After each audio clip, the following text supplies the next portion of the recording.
प्रस्तुत काल आपण 7व्या अध्यायातल्या 12 क्रमांकाचा श्लोक आणि ओळ क्रमांक 59 तिथे येऊन थांबलेलो होतो. जाता जाता 7वा अध्याय याच्याबद्दल एका महात्म्याच्या मुखातून मी ऐकलं होतं प्रवचनामध्ये. वासुदेव कानंदजी महाराज त्यांनी सांगितलं होतं, मेलेला माणूस असेल आणि रात्रभर जागायची पाळी आली तर त्याच्या मैताच्या जवळ जर हा अध्याय वाचला तर त्याला सुद्धा गती मिळेल म्हटली. कारण तो माणूस जो मेलेला असतो त्याचं शरीर जरी तिथं पडलेले तर तो जो आत्मा जो त्याच्यातला जीवात्मा आहे तो काय लगेच कुठं गेलेला नसतो, तो तिथंच फिरत असतो. म्हणजे आपण 10वेचे कार्यक्रम करतो ते कशासाठी? 10 इंद्रियांमध्ये राहिला, 11वं मन, 13वा केला, 3 गुणामध्ये खेळला, याचे सगळे त्याचे पूर्तता करायची. बाबा आता तू पुढच्या मार्गाला लाग. ते मात्र त्याला आगळी संस्कार नाही होत तोपर्यंत ते तिथंच घरट्या घालीत असतं. तसं तो 10व्यापर्यंत ते कावळा शिवायला जातो, मागे पळतो, कोण त्याच्यावर धावून घेतं? कावळ्यावर कोण धावून जातं? माणूस तिकडं कुठं तर लांब उभं राहतो, आपण तो बस खाली तिकडं कावळा पळाला, एवढं लांब थोडी कावळा पळाला. तिथं तो जीवात्मा आहे, तो म्हणतो माझ्या अपेक्षा बाकी राहिलेल्या, तो शिव देत नाही आणि वायुरूप असतो तो जीवात्मा, त्याच्यावर धावून जातो. तसा हा शरीराच्या भोवती जीवात्मा फिरत राहतो. तिथं ते ऐकतो ते सगळे तो गोष्ट, पण आता त्याच्याकडे प्रकृती नाही. ऐकलं कळलं का बाबा तर हो म्हणू शकत. म्हणून ते आपली जुनी माणसं तीच मला वाटतं पोरग गोष्टी सांगायला लागलं का ते जोपर्यंत हू म्हणतं तोपर्यंत गोष्टी सांगतं. पोरग हू म्हणायचं बंद झालं म्हणजे समजायचं पोरग झोपलं. तसं आता हे झोपलं हे काय हू म्हणायचं नाही, मला कळते म्हणून, तरी त्याला गती मिळेल. आणि 7वा अध्याय जो आहे याच्यामध्ये साधन सांगणार आहे. तरुण जायला साधन काय? माया तरुण जाण्यासाठी इथे सुरुवातीला सांगितलं ब्रह्मज्ञानाचा अधिकारी कोण आहे त्याचं सांगितलं त्यांनी. पहिला मनुष्याच्या सहस्र्या माझी विपायला याची दिवसा तैसी या दिवशी करा बहु माझी विरळा जाण. या मनुष्यामध्ये 1000 माणसामध्ये एखादा आणि असा निवडून तो पुढे जातो. सेना भरली या त्रिभुवना आतू एक सांगू अर्जुना निवडून केजी सेना लक्षवरी. 1000तून एक 1000तून एक अशी निवडून लाख माणसं बॉर्डरवर लढायला पाठवली. पण त्या लाख मधून एखादाच ते याच्यावर येतो. ते वेळी ती तयापाठी जे वेळी लोहमासा ते घाटी ते वेळी विजय स्त्रियेच्या पाठी एकूच वैशे. त्या लाखामधला एखादा माणूस वार घेऊन छातीवर पुन्हा विजयी स्त्रीची पताका घेऊन पुन्हा रिटर्न आलेला असतो. बाकीचे वार होऊन तिथंच मारतात. त्याप्रमाणे तैसे आस्थेच्या महापुरी या परमार्थ ईश्वर प्राप्तीच्या महापुरामध्ये अनेक लोकांनी उड्या मारलेल्या आहेत. तैसे आस्थेच्या महापुरी रिक्तात कोट्यावधी लोक निघालेले त्या ईश्वर प्राप्तीला देवदेव जोडण्यासाठी. पण प्राप्तीच्या पहिलं तिरी विपायला निघे. एखादाच त्या पहिले तीरावर ज्याने देव पाहिला असं म्हणणारा देखिला माय मी देवांचा देव. कैक लोक गेली पण मात्र एखाद्यालाच ती गोष्ट प्राप्त होती. म्हणून सामान्य ज्ञान होते. हे जे ज्ञान आहे हे काय सामान्य ज्ञान? आणि आपल्या शाळेत जे पुस्तकात शिकवतात त्यांचे कोणतं ज्ञान आहे तुम्हाला? सामान्य विज्ञान. आणि आमच्या संतांचं असामान्य विज्ञान आहे. त्याचा काहीच गोष्ट ना ठाम पत्ता लागू शकत नाही. लोक सामान्य विज्ञानावर अभ्यास करतील पण साधू संतांचं असामान्य विज्ञान आहे ते कळायला मात्र अवघड आहे. म्हणून सामान्य गाणो हे सांगता वडील गोष्टी आहे. ही जी वडील लोक सांगतात ना ते मोठमोठे महात्मे सांगतात कीर्तनामध्ये तलवारीच्या धारेवर चालणं एखाद्याला सोपं आहे पण स्वरूप प्राप्ती मात्र फार अवघड आहे. तसं हे वडील गोष्टी आहे. वडिलांनी बोललेलं आहे. बरी ते बोलो येईल पाहे आता प्रस्तुत आहे तरी ते आता बोलण्यात येईल आता तू प्रस्तुत आहे. आणि अशा प्रकाराने त्यांनी एक वाक्य तर सांगून नंतर सांगितलं की तुला ज्ञान कशाला म्हणतात अज्ञान कशाला म्हणतात त्या सगळ्या गोष्टी सांगून टाकलं.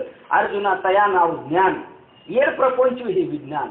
प्रपंच एक विज्ञान ते तर सत्य बुद्धी ते अज्ञान हे जाण. ज्ञान अव्यक्त परमात्मा व्यापक आहे आणि जे प्रपंच दिसतंय ते कसं आहे? विज्ञान आहे.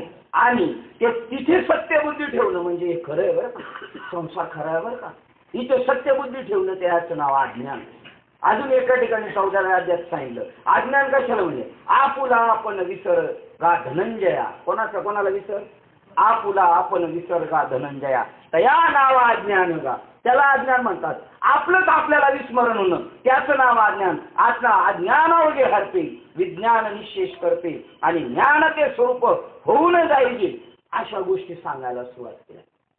आणि जाता जाता अर्जुनाला देवाने ज्ञानाची महती सांगितली. ज्ञानाची महती सांगितल्यानंतर म्हणले तुला आता पहिलं प्रपंचाचं ज्ञान सांगतो. तेव्हा अर्जुन म्हणेल का तू प्रपंचाचं ज्ञान नको सांगू मला पहिलं अध्यात्म ज्ञान सांग. म्हणजे पहिलं तेच तुला कळालं पाहिजे का तू ज्यांच्या माध्यमात राहतो, ज्यांच्या सानिध्यात राहतो, ते कोण आहेत आपल्या आजूबाजू अवतीभोवती राहणारी माणसं. सांगा बरं, आता आपण ज्यांच्या सानिध्यात आहे ती का माणसं आहेत? ती माणसं नाही मग कोण आहे? आपण ज्यांच्या सानिध्यात राहतो ती कोण आहे? अरे आपण ईश्वराच्या सानिध्यात आहे.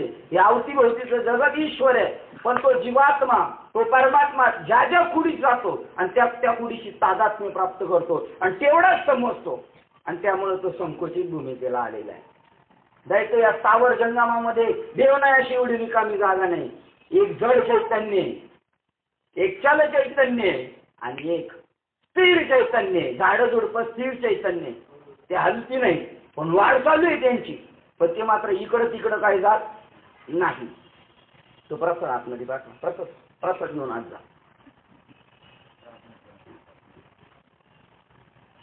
एक चल चैतन्य, एक स्थिर चैतन्य आणि एक जड चैतन्य. बघा ह्या लोखंडामध्ये सुद्धा जडतोय, याच्यात सुद्धा चैतन्य. पण आता हे कसं झाले जड, याला कोणीतरी उचलून घेऊन जायला लागतंय. हे जड चैतन्य, झाडं झुडपं स्थिर चैतन्य, त्यांची वाढ होते पण ते मात्र काय स्टेशनला जाऊ शकत, कुत्री जाऊ शकतात. आणि चल चैतन्य आपण आणि कुत्री, प्राणी, पक्षी, साप, आपण, हे चल चैतन्य. हे बघा ही युनीची कशी अशी उद्धार होत गेलेला आहे जडातून चल चैतन्यामध्ये आली. हे जड चैतन्य, लोखंड 15 राजाचं आहे, लोखंड, सोनं, दगड, हे जड चैतन्य. याचं नंतर पर्यावरण झालं चिट झाडाझुडपांमध्ये, ती वाढतात पण हलत इथून इथं जायचं नाही. आणि त्याच्यानंतर मग पशु पक्षाधिकांनंतर शेवटी मनुष्य येणे, असं आपलं उत्थान दशेत आपण आलेलो आहे. आणि हेच सांगायचं काम चाललेलं आहे. पण तो जीव परमात्म्याला जीवदशेला का आणलं? त्यांनी या कुडीशी संबंध ठेवला आणि तिथंच तो गुंतला गेला. आणि म्हणून ते म्हणतात की तोच गोष्ट आता काढून टाकायची. ती प्रकृती जी आहे ती जीवाला हे करते. वास्तविक सुवर्णाचे मणी केले, काय वाक्य आहे? सुवर्णाचे मणी केले ते सोन्याच्या सुती ओवले, तैसे मी जग धरिले सभाई अभ्यंतरी. जसं मंगळसूत्र केलं, त्या मंगळसूत्राला सोन्याचीच तार आहे आणि मणी सुद्धा सोन्याचे, वाट्या सुद्धा सोन्याच्या आणि तार सुद्धा, धागा सुद्धा सोन्याचा. पण तरी याचं नाव पडले, याचं नाव वाटी, त्याचं नाव मणी. हे मोठे मणी, बारके मणी, आणि मग आतमध्ये ती चैल, हे सगळं कशाला नाव पडले? एका सोन्यालाच पडले. तसं एकाच ब्रह्माला कुत्री, गाढव, डुकरं, झाडं झुडपं, माणसं, बांबू, पत्रे, हे सगळे एकाच ब्रह्माला नाव पडलेले. आणि अशा प्रकारे सांगता त्यांनी सांगितलं पाण्यामध्ये जो रस आहे तो मी आहे, पृथ्वीमध्ये जे गंध आहे तो मी आहे, सूर्यप्रकाश सूर्यामध्ये आणि शशीमध्ये चंद्रामध्ये जे प्रकाश आहे ते मीच आहे, पृथ्वीच्या ठाई असणारा गंध मी आहे. प्रत्येक मनुष्यामध्ये अहम जो सुचतोय, मी अमुक आहे, मी अमुक आहे, तो मी आहे. हे सगळं मी आहे. पण परत जाता सांगितलं सगळं मी म्हणल्यानंतर लोक म्हणतात दारू पिणारा माणूस बी देव आहे का? सगळ्यांमध्ये देव आहे का? त्यांनी सांगितलेलं आहे विकारलेल्या जगतामध्ये मी नाही. नंतर तेव्हा ना सगळं देव आहे, मग शेजारचा दारू पितो तर देव दारू पितो का काय? विकारलेल्या जगताच्या ठिकाणी मी नाहीये. काय वाक्य आहे बघा, आपण वाचत होतो त्यावेळेला त्यांनी सांगितलं.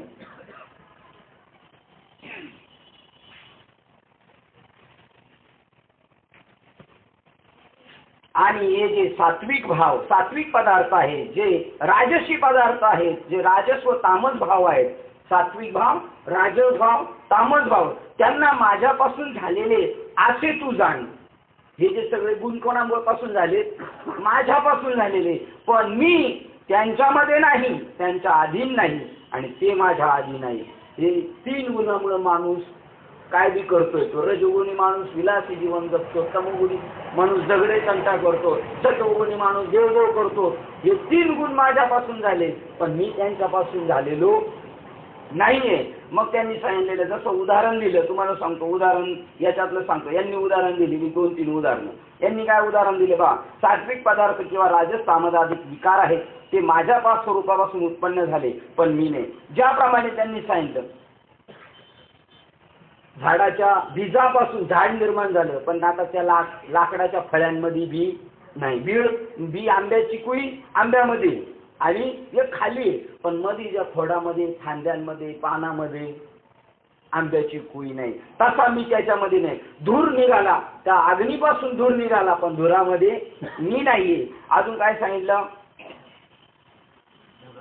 ढगात, आकाशातच ढग निर्माण होतात, पण ढगामध्ये मी नाही. ढगामध्ये पाणी आहे, पण पाण्यात ढग नाहीये. अशा प्रकारे सांगता शेवटी त्यांनी सांगितलं, अग्नीमधून जो धूर उत्पन्न होतो त्या धुरात अग्नी आहे का? त्याचप्रमाणे सत्वाधिक सर्व पदार्थात जरी माझ्यापासून उत्पन्न झालेले आहेत तरी मी नाही येतात.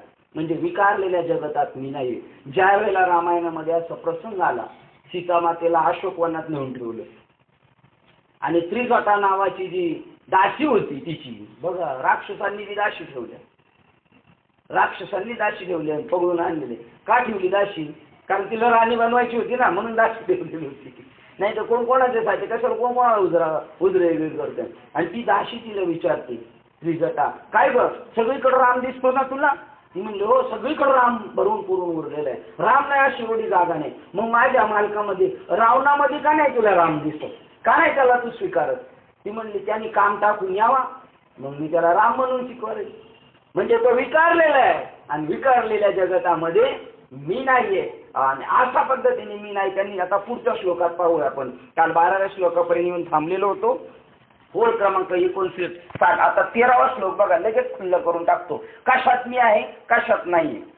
हे सर्व जगत या 3 गुणमय गुण विकार रूपी पदार्थांनी, राग, द्वेष, मोह इत्यादी प्रकारांनी मोहित होत जाते. अविवेक अवस्थेत प्राप्त झालेले जगत या गुणाहून व्यतिरिक्त अगदी विलक्षण व अविनाशी अशा मला जाणत नाही. सत्वगुणात कोण भक्ती करते, रजगुणात कोण भक्ती करते, तमोगुणात कोण भक्ती करते. हे सर्व जगत या 3 गुणमय गुण विकार रूप पदार्थांनी, राग, द्वेष, मोह इत्यादी प्रकारांनी मोहित अविवेक अवस्थेत प्राप्त झालेले आहे. या गुणाहून व्यतिरिक्त अगदी विलक्षण आणि माझा अविनाशी असे मला ते जाणवत नाही. या तिघांच्या पेक्षा वेगळं आहे. म्हणजे आपली जरी भक्ती चालू असली तर कोणत्या गुणात चालू असेल? सत्वगुणात चालू आहे. पण याही गुणाच्या पलीकडं मी आहे, म्हणून आपल्याला रजगुण टाकायचा, तमोगुण टाकायचा आणि शेवटी सत्वगुण सुद्धा टाकायचा आहे. त्रिगुण रहितम व्हायचं आहे आपल्याला. 3 गुणाच्या व्यतिरिक्त व्हायचं म्हणजे मोकळा झालो यालाच म्हणायचं काम नाही. कारण काम कोणाला आहे? या 3 गुणांना आहे. रजगुणाला काम आहे, तमोगुणाला आहे. आता मी रिकामा झालो. त्रिगुण रहितम भावातीतम. बरोबर आहे का नाही? त्रिगुणात्मक त्रयमूर्ती 3 गुणाच्या पलीकडे गेलेला आहे असाला दत्तात्रय म्हणतात. अशा प्रकारची लोक मला अशा स्वरूपाला जाणत नाहीत. पाहूया आपण पुढे काय म्हणतात. तरी पण जसे पाण्यापासून उत्पन्न झालेले गोंडाळ पाण्यालाच झाकून टाकते. बघा, देवाला झाकलं. कोणी झाकलं? देवाच्या मायेने झाकलेले देवाला. आणि देव दिसत नाही, कोणाला दिसत नाही देव. हे तर मोठं आश्चर्य आहे. हे ग्रीनिश बुकात लिहून ठेवलं पाहिजे. ज्यांनी रोज उलटे पालते ग्रंथ करून कबाटाच्या घरात बसून ठेवलेले ग्रंथाची भांडारं ठेवलेली आहेत, त्यांना दिसत नाही. का दिसत नाही? बहुरंगी माया बहु विखुरली. ही माया अशी आहे, ती माया विखुरलेली असल्यामुळं आतली वस्तू दाखवित नाही. माया कोणाची आहे? माया ब्रह्माचीच आहे. गोंडाळ कोणाचं आहे? गोंडाळ शेवाळ आलेलं पाण्याचंच आहे. आणि त्या पाण्याच्या शेवाळ, पाण्यावर निर्माण झालेलं शेवाळ, आणि त्यांनी सगळं हिरवमय करून टाकलं गोंडाळ. आणि आता काय दिसत नाही? पाणी दिसत नाही. केवढा मोठा प्रताप आहे. बरं, ज्याने ग्रंथ वाचले त्याला निवाडा करण्याचं ज्ञान आहे, त्याला तर कळावं ना. पण त्याला सुद्धा कोणी गुरफाट्यात आणलेले? मायेनेच आणलं. तुम्हाला सांगतो, मायेच्या तडाख्यातून सुटणंच अवघड. नाथ महाराजांची गोष्ट पहा. नाथ महाराज म्हणले, मी मायाच्या पलीकडे झाले. पण देव त्यांच्या घरी काम करीत होता. श्रीखंड्या चंदन उगाळून करी वस्त्र गोदा तिरी धीपसी. काय ते संतांची पावर. निळामने देवराभे तया घरी दत्त सोपदारी करत असे. आता आपले सोपदार म्हणजे हे जाडे बडगे असे हायटेड पाहिजेत आपल्याला. त्यांना काही कळणी कवळणी. दत्त सोपदारी म्हणजे 3 गुणाच्या पलीकडे गेलेला माणूस सगळं नियोजनाचं काम करतो साधूच्या दारात याच्यामध्ये. आणि त्या नाथ महाराजांवर पगडा ठेवला देवाने. कळूनच नाही दिलं, नाही त्या देवाला काम करून दिलं असतं. बरं आता हे विशेषत्वानी म्हणून सांगितले म्हणून देव, नाही तर सगळी कामं कोण करतोय? बुजारे बाबांच्या भाषेत, नाथांच्या घरी देव काम करत होता ना, आपल्या घरी कोण काम करतोय? आपल्या घरी का माणसं काम करतात का? बाबा बुजारे बाबा म्हणायचे, तुमच्या घरी तुमची बायको पाणी भरती का देव पाणी भरतोय? बायको चपात्या करते का देव चपात्या करतोय? कोण करतोय? देव चपात्या करतो का बायको चपात्या करतो? त्या देव चपात्या करतो. प्रदीप काका म्हणले, मग देवाला मारतो का नवरा? देवाला मारतो? सांगा बरं काय आहे हे सगळं?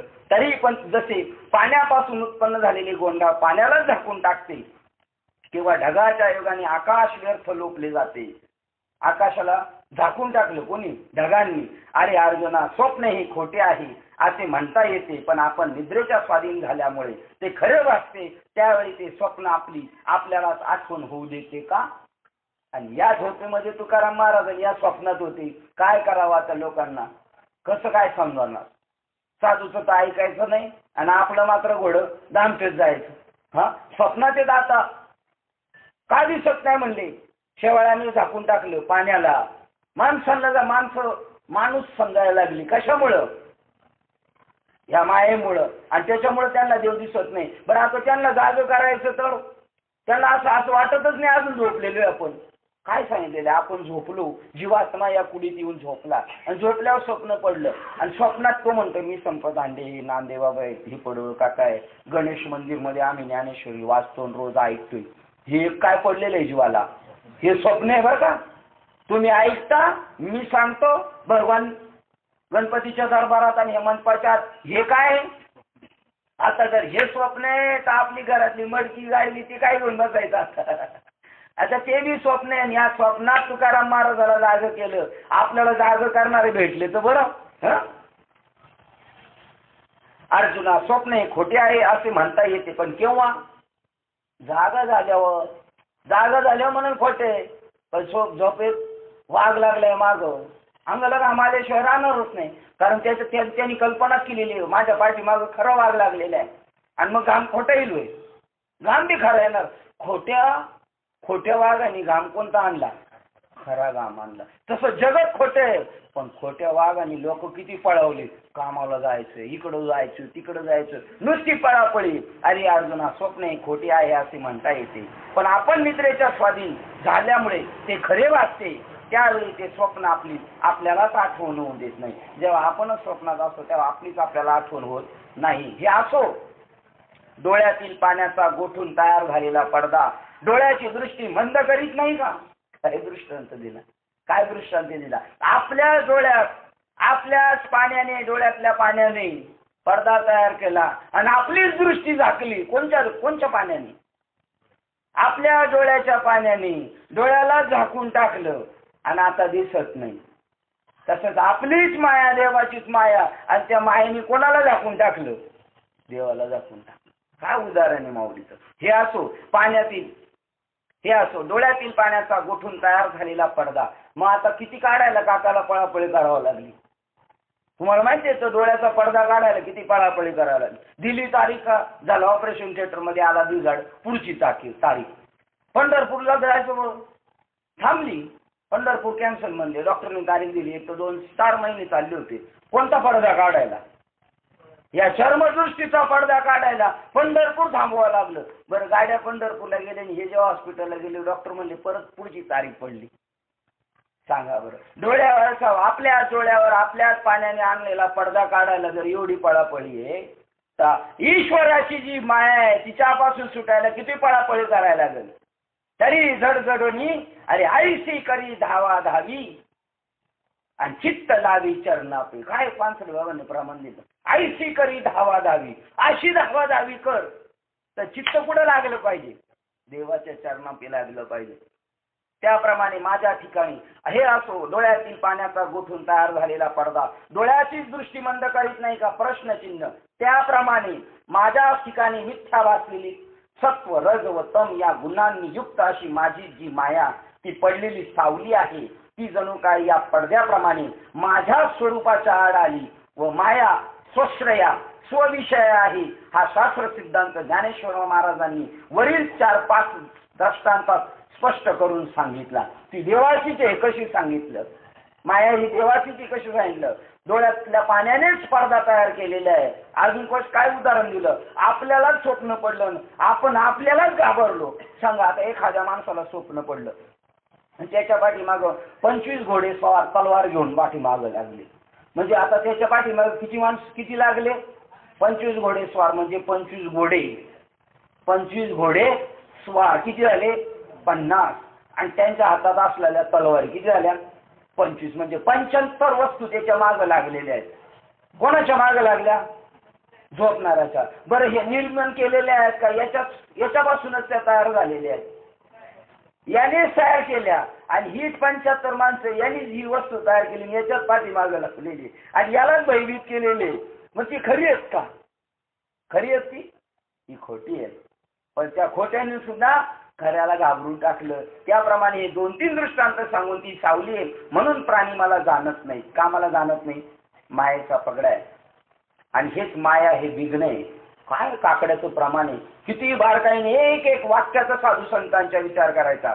माया विघ्ने भ्रमला खरी, एवढ्याच वाक्याचा विचार करायचा. माया विघ्न आहे, भ्रमले कोण, खरे माणसं भ्रमले.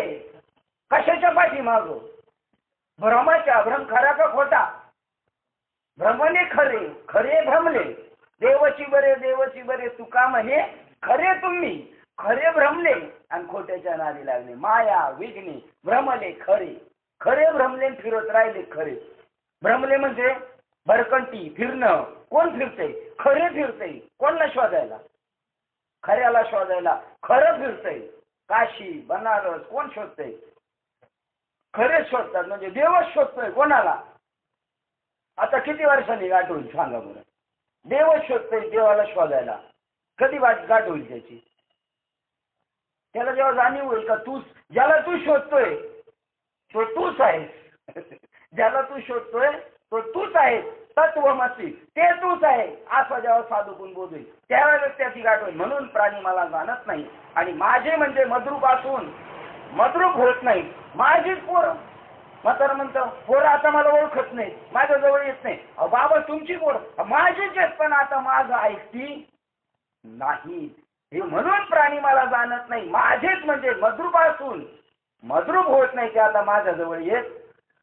त्याप्रमाणे ज्याप्रमाणे मोती हे पाण्यापासूनच उत्पन्न होतात, पण ते पाण्यात वितळून जात नाही. अथवा बघा आता पाण्यातून मोती निर्माण झाले.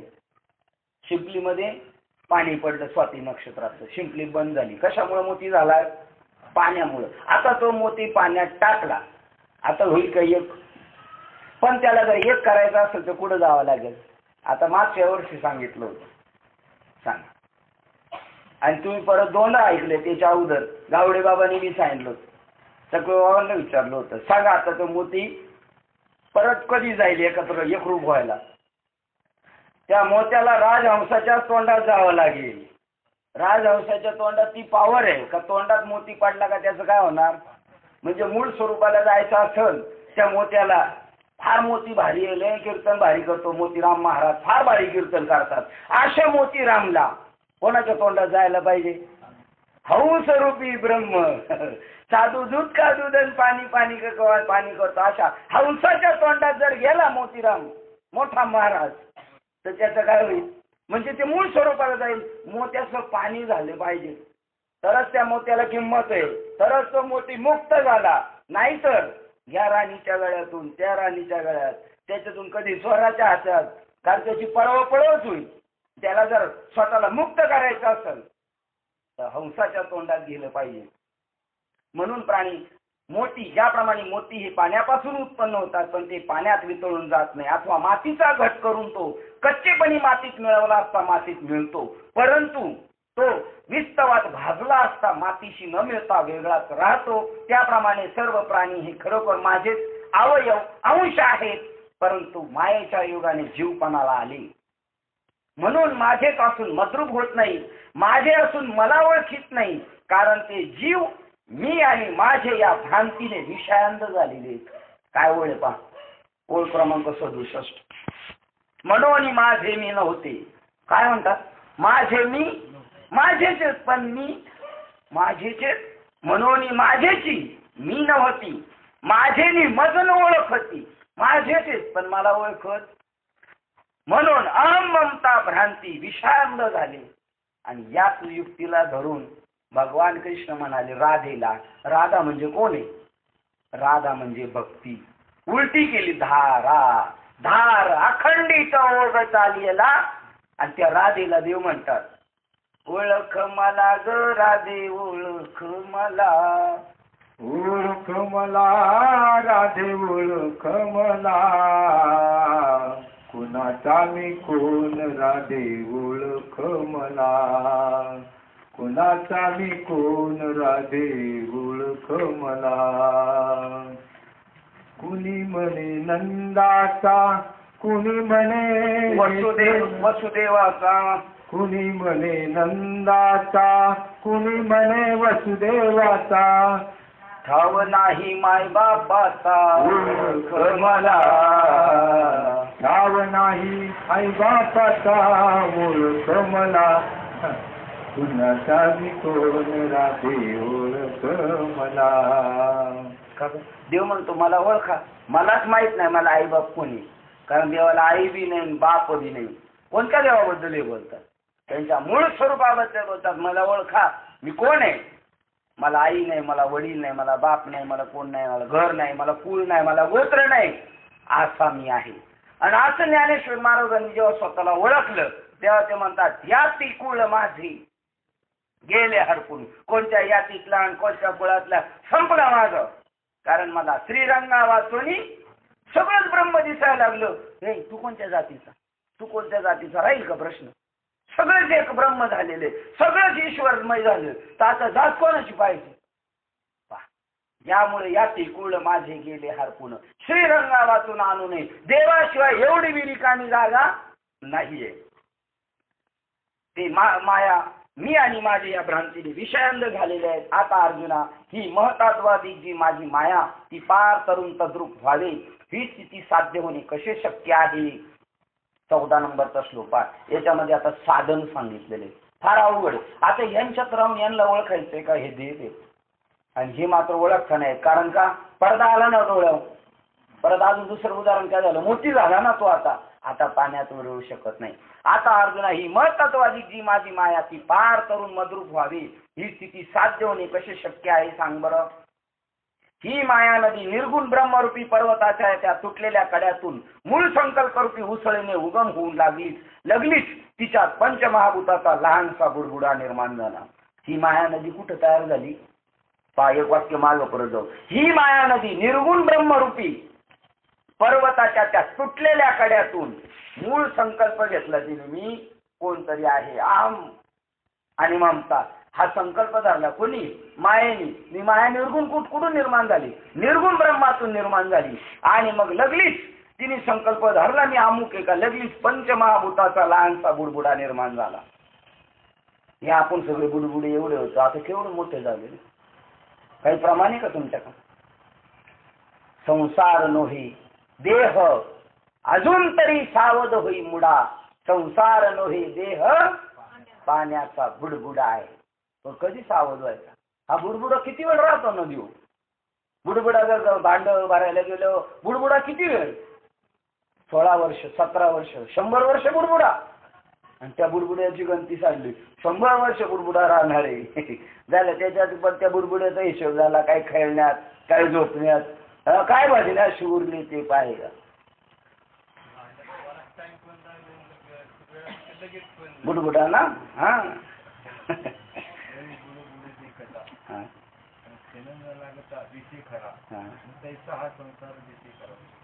म्हणता येईल का?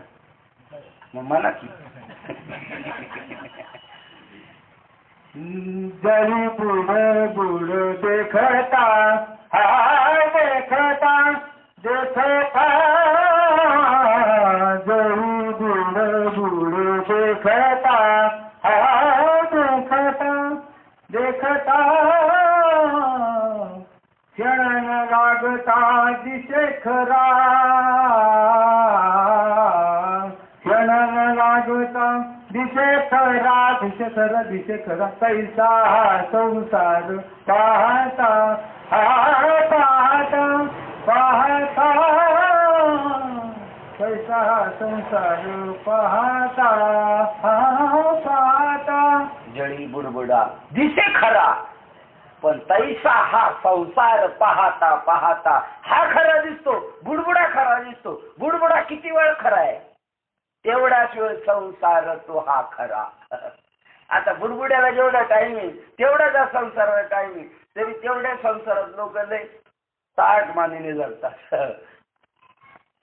ही माया अगदी सृष्टीचा ही कड्यातून संकल्प रूपी लगेच निघाल्यानंतर तिच्यात पंचमहाभूताचा लहानसा बुडबुडा आला. जी माया नदी सृष्टीच्या विस्ताररूपी ओघाने व कालगतीच्या वेगाने वाढून कर्म मार्ग व मोक्ष मार्ग यांचे उंच काठ ओलांडून वाहते. जी माया नदी सृष्टीच्या विस्ताररूपी ओघाने, कशाच्या विस्ताराने, सृष्टीच्या विस्ताररूपी ओघाने कालगतीच्या वेगाने बरबार बरबार बरबार असं वाटतं का आपल्याला? आपल्याला स्वतः आपण सगळे पहिले गेल्या वर्षी दिसतोय तसेच तसे नाही. आपण रोज बघतो म्हणून एक 6-5 वर्षांनी भेटला माणूस म्हणतो तू किती वाजायला लागले, तुझी तब्येत खराब झालेली, तो म्हणतो मी आहे तसाच आहे. तर आपण त्याला बऱ्याच दिवसांनी पाहिलं, पण रोज पाहणारं जगत वाटतं का आपल्याला बदललेलं? इतकं स्पीडनी बदलतंय, आपल्यातलंही परिवर्तन होत चाललेलं आहे. भवरा बघा, भवरा फिरतो किती स्पीडनी फिरतो, पण असं वाटतं तो स्थिरच आहे, पण फिरत असतो पण स्थिर. काही पंखे इतके फास्ट असतात असं वाटतं ते फिरत नाही, स्थिरच आहे, पण ते किती गतीने फिरतात. तसा जगाचा कारभार इतका चक्र दन दन दन दन दन दन चाललं. बघा आता चित्रपटातली रील पाहिली तर ती दन दन दन दन दन दन फिरताना दिसते मागं, पण पुढं चित्र एवढं पळताना नाही दिसत. त्याच्याशी आपली एकटक झालेली. पण मागं बघितलं तर तसं तू मागे परतून पाय, मग किती दन दन दन दन स्पीडनी चाललेले पा. सृष्टीच्या विस्ताराच्या ओघाने कालगतीच्या वेगाने वाढून कर्म मार्ग व मोक्ष मार्ग यांचे उंच काठ ओलांडून वाहते. जी सत्वाधिक गुणांरूपी मेघांची जोरदार वृष्टी झाल्यामुळे भ्रांतिरूप महापुराने भरून यम नियमरूपी शहरी वाहून नेले. काय वाढलं बघा आता, ही मायेमधला सत्वगुण आणि ते गुणरूपी मेघाची जोरदार वृष्टी झाली, म्हणजे लय लोक माळकरी झाली, लय लोक भक्ती करायला लागली. आणि ही वृष्टी झाली, ही कशाची वृष्टी झाली? सत्वगुणाची वृष्टी झाली.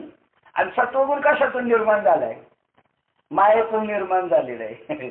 कळलं ना काय चाललंय? ही मायेच्या आरी चाललेलं आहे सगळं.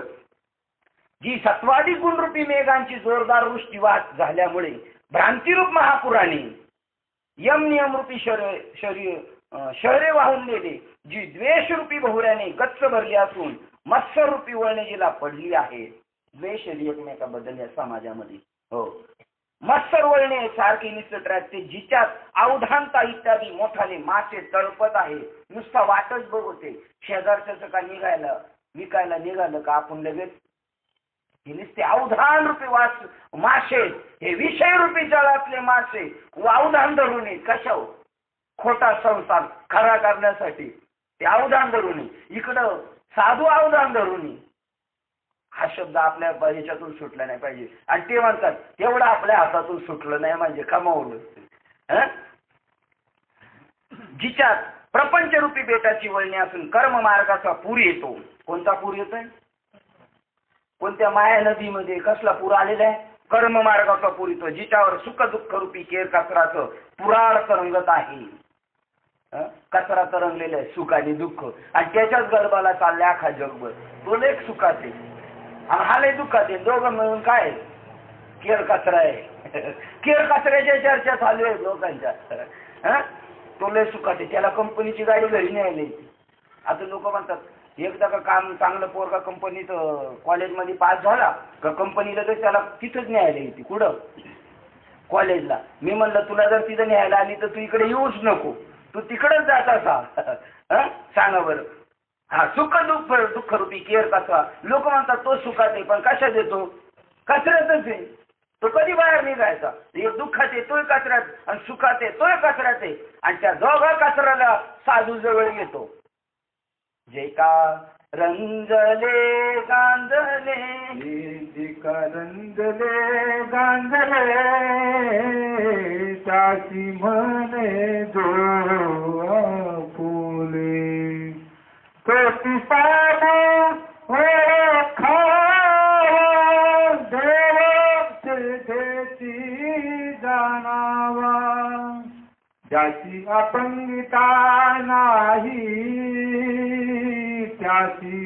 हरी जोरून केर कचरा जमा झाला आणि केर कचऱ्याला देऊ. एक रंजलेला आहे सुखात संसारात आणि एक गांजलेला आहे. तो म्हणतो काय करावं, लय तकलीफ आहे संसारात. हा गांजलेला आहे संसारात. आणि एक म्हणतो बाबा लय आवाज आहे. तो कसा झालेला आहे. आणि दोघं कचऱ्यातच रंगलेले उकुरडाच खातात. नाथ महाराज म्हणतात खराची आहे परी उकुरडा सेवेची. काय खातात हे कचराच. आणि जिच्यामध्ये सुख दुःख रूपी केर कचऱ्याचं पुराड तरंगत आहे, जिच्यामधील रतीच्या बेटावर कामरूपी लाटा आदळतात व त्या ठिकाणी जीव समुदाय रूपी पुष्कळ फेस एकत्र झालेला दिसतो. अहंकार रूपी ओघ आहे व त्यावर विद्या धन आणि सामर्थ्य या तीन मदाच्या शिळकांड्या येतात व विषयरूपी तरंगाच्या लाटांनी उसळत आहेत. बघा काय चाललंय अवतीभोवतीचं जगत. ह्या अहंकार रूपी ओघ निर्माण झाला या माया नदीमध्ये. काय अहंकार झाला आणि त्या अहंकाराला कशाचा अहंकार झालाय. विद्या मला लय चांगलं ज्ञान आहे हा विद्येचा अहंकार झालेला आहे. सहाट धन काहींना धनाचा ताठा झालेला आहे, काहींना सामर्थ्याचा ताठा झाला. आपल्या पुढे तो काय बोलत नाही. या सामर्थ्याच्या या तीन मदाच्या चिळकांड्या येतात व विषयरूपी तरंगाच्या लाटांनी उसळत आहे. ही लाट उसळली एकदा, विद्येची लाट उसळली का लगेच धनाची लाट उसळती का कोणाची सामर्थ्याची लाट उसळते. जिच्यात उदय आणि आस्तरूपी लोंढे हे जन्म मरणाचे धोंडे पडून तेथ पंचमहाभूत भूतात्मक शरीर बुडबुडे उत्पन्न होतात आणि लयाला जातात. आणि याच्यामुळे जीव एकाला विद्येचा आलेला आहे, एकाला संपत्तीचा आलेला आहे ताठा आणि एकाला धनाचा ताठा आलाय. आणि याच्यामुळे जीव त्याच्याशी तादात्म्य करून जन्म मरणाच्या सारखे बुडबुडे घेत राहिलेला आहे. जन्म मरणाचे धोंडे पडून ते पंचमहाभूतात्मक शरीरूपी बुडबुडे उत्पन्न होतात. जिच्यात अविवेक व भ्रांती हेच कोणी मासे हे सात्विक धैर्यरूपी आमिष गिळून टाकतात. सत्वगुणाचा एखादा माणूस तरायला लागला असला तर त्याला धैर्यरूपी या सात्विक धैर्याला कोण अविवेक रूपी भ्रांती हेच कोणी मासे.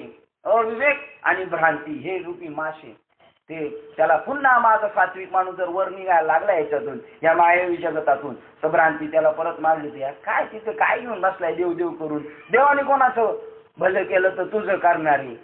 हा त्याचा धैर्य तिथं खच्चीकरण केलं जातो.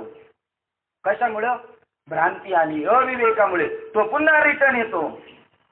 ज्या नदीत अज्ञानरूपी मोठे भोवरे वक्रगतीने फिरतात. इतकं अज्ञान आणि वक्रगतीने आणि त्या भोवऱ्यात सापडलेला माणूस सुटत नाही. काही केलं तरी सुटत नाही. कोणत्या भोवऱ्यात अज्ञानरूपी भोवऱ्यात सापडल्यानंतर जे भ्रांतीरूप गढूळ पाण्याने आशारूप गाळात रुतले.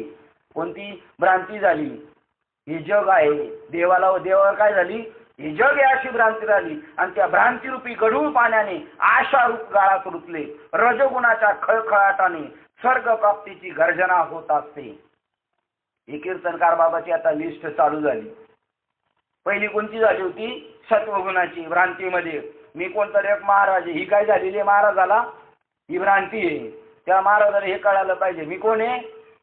मी वासुदेव तत्वात आहे. मग तत्वरूपाने वासुदेवाला काय विद्या काय त्याच्याकडे. विद्या म्हणजे लय किरकोळ त्याच्या पुढं. कारण ते प्रज्ञेचं ज्ञान आहे. तो भगवंत काय बोलू शकत नाही. मला ज्ञान आहे ही सुद्धा जीवाला झालेली काय भ्रांती. महाराजाला भ्रांती नाही झाली पाहिजे माझ्याकडे ज्ञान येईल. नंबर 2 जो रजगुणात आता खवळलेला आहे तो रजगुणी माणूस काय करतो. गुणाच्या खळखळाटाने स्वर्ग प्राप्तीची गर्जना होत असते. चांगले आलिशान भोग भोगायचे गाड्या घोड्या मस्त गिरजा चांगलं जीवन जगायचं तो रजगुणात. जिच्यात तमोगुण रूपी मोठी धार असते व सत्वगुण रूपी स्थिर पाण्याचा खोल डोह असतो. कोणता सत्वरूप पाण्याच्या खोल डोहात लोक गेलेले आहेत आणि त्यांना असं वाटतं मी देव करतो मी देव करतो असं वाटतंय. आणि ते स्वतःला काय समजतात मी आणि मी देव करतोय. त्याला एवढंच कळायला पाहिजे मी देव करत नाही मी देवच आहे एवढं कळालं तर ठीक. मी देव करतोय हा कुठे गेलेला आहे खोल डोहाच्या पाण्यात गेलेला. मी काहीतरी भक्ती करतो मी पूजा अर्चा करतो मी व्रत कैवल्य करतो. हा सत्वगुण गुणाच्या डोहात इतका गेलेला आहे आणि खाली जाऊन चिखलात गुंतून पडले. लोक म्हणले तो याच्यातच बुडाला पण अजून वर आलेलाच दिसत नाही कारण तो खोल डोहात गेलेला आहे. तिच्यामुळे तमोगुण रूपी मोठी धार असते व सत्वगुण रूपी स्थिर पाण्यात खोल डोह असतो. फार काय सांगावे. ही माया नदी तरुण जाण्यास अति अवघड आहे. हिच्यामधील पुनर्जन्मरूपी पुराचा लोंढा सत्य लोकाच्या बुरजावर आदळतो आणि त्या आघातामुळे ब्रह्मांड रूप धोंडे तेव्हाच गडबडून पडतात. याची लाट कुठं उसळलेली? सत्य लोकाला म्हणजे जिथं ब्रह्मदेव राहतो तिथे जाऊन पडलेली. ब्रह्मदेवाला बी वाटते आपण बी कोण आहे. ब्रह्मदेवाला वाटते आपण कोण आहे. ब्रह्मदेव अरे बाजूला हो येड्या सोडून देतो ना. तो म्हणतो मी ब्रह्मदेव आहे आणि मी आता बघतो हा कसा देव आहे कृष्ण आहे का. मग त्याची जिरवली का नाही. म्हणजे ब्रह्मदेवाला सुद्धा वाटते मी कोण आहे. ब्रह्म आहे फक्त. ब्रह्मदेव वेगळा आणि ब्रह्म वेगळं. ब्रह्मदेवाला प्रजा उत्पत्तीची निर्मिती म्हणून ब्रह्मादिक पदे दुःखाची शिराणी. तिथं दुःख आहे. हे इंद्रचंद्रादिक आहे त्यांना सुद्धा जन्म मरणाच्या लाटांमध्ये उसळून मरावा लागतो आणि ब्रह्मदेवाला बी मरावं लागतं. आता बघा कुठपर्यंत लाट. आता त्याच्यामध्ये आपला बाबा कुठे घेऊन बसायचा आणि शोधायचा. कोणत्या भावऱ्यात सापडलेला कळायचंच नाही आपल्याला. कळतंय ना मी काय म्हणतोय ते. म्हणजे ब्रह्मदेव सुद्धा पुनर्जन्माच्या लाटीतून सुटला. पण आमचे ज्ञानेश्वर महाराज सुटले बरं. आणि ते म्हणतात सुटा बाबा सुटा ज्ञानदेवा चित्ती हरिपाठ नेमा.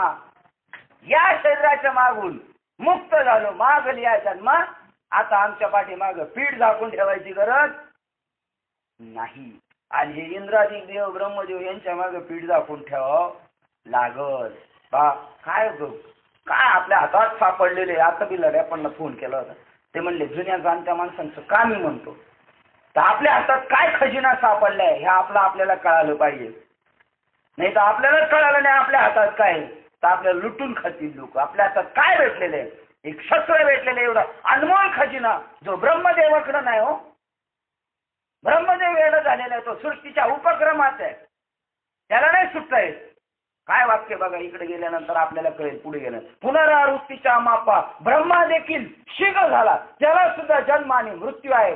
पण आपण जर ठरवलं तर सुटला जातो तो सुटू शकतो. सुटायचं का आपल्याला का गुतायचंय. आणि आपल्याला 84 लक्ष योनीची सवय लागलेली आहे. कशाची. गुतायची. बैलांना का बोलवावं लागतं का टांग्याची दुपारी सोडल्यानंतर. फक्त उचलला ते जू का बैलाची म्हणून माना घालतात आपोआप का चालली परत. कोण एक बैल. हे आपलं चरित्र चालले.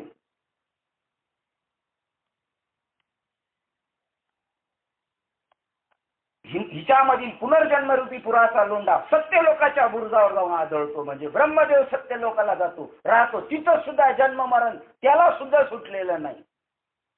आणि तुकाराम महाराज पण म्हणतात ज्ञानेश्वर महाराजांसारखं बीज भाजून केली लाही आम्हा जन्म मरण नाही. आम्हा जन्म मरण नाही. आम्हा जन्म मरण नाही. मग आपल्याला नको कळायला आपल्याला आहे का जन्म मरण. आपण मरणार का बाबा. आपण मरणार का. मरणार आपण तांबे काका आपण मरणार का.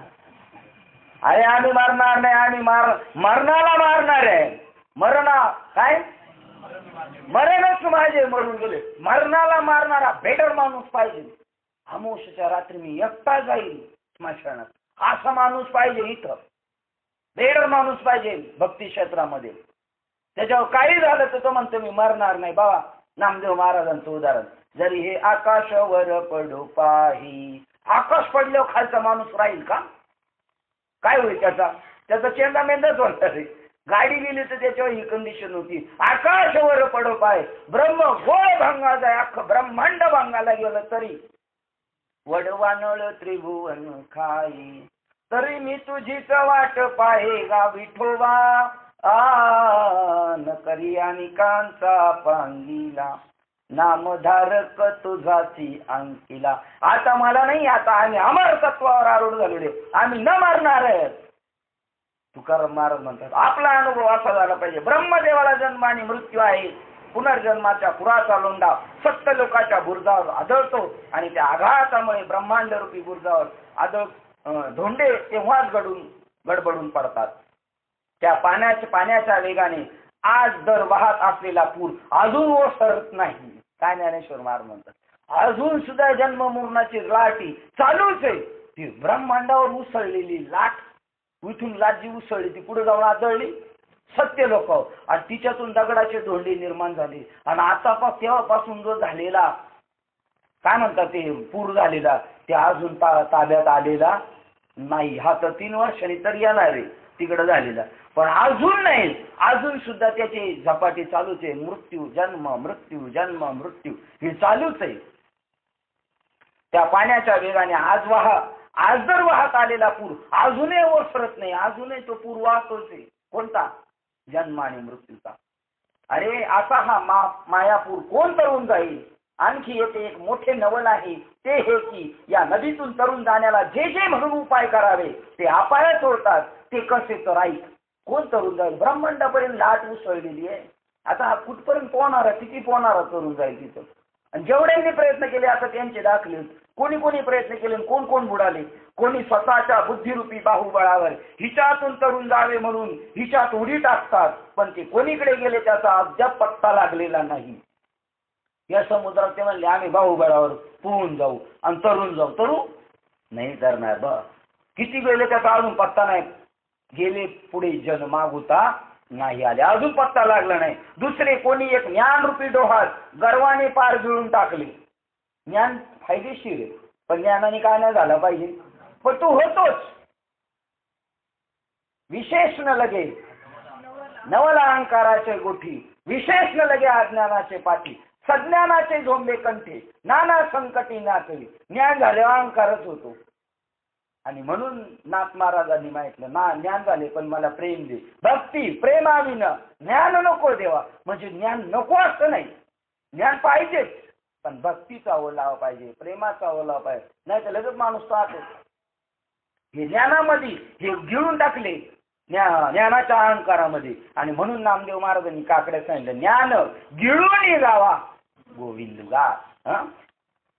कोणी एक ज्ञानरूपी डोहात गर्वाने पार घेऊन टाकले. कित्येकांनी वेदत्रयाची सांगडीचा आश्रय केला, पण त्यावर मीपणाचे धोंडे बांधून घेऊन तरुण जाण्यास निघाले. ते मदरूपी माशाच्या तोंडात सबंधच गेले.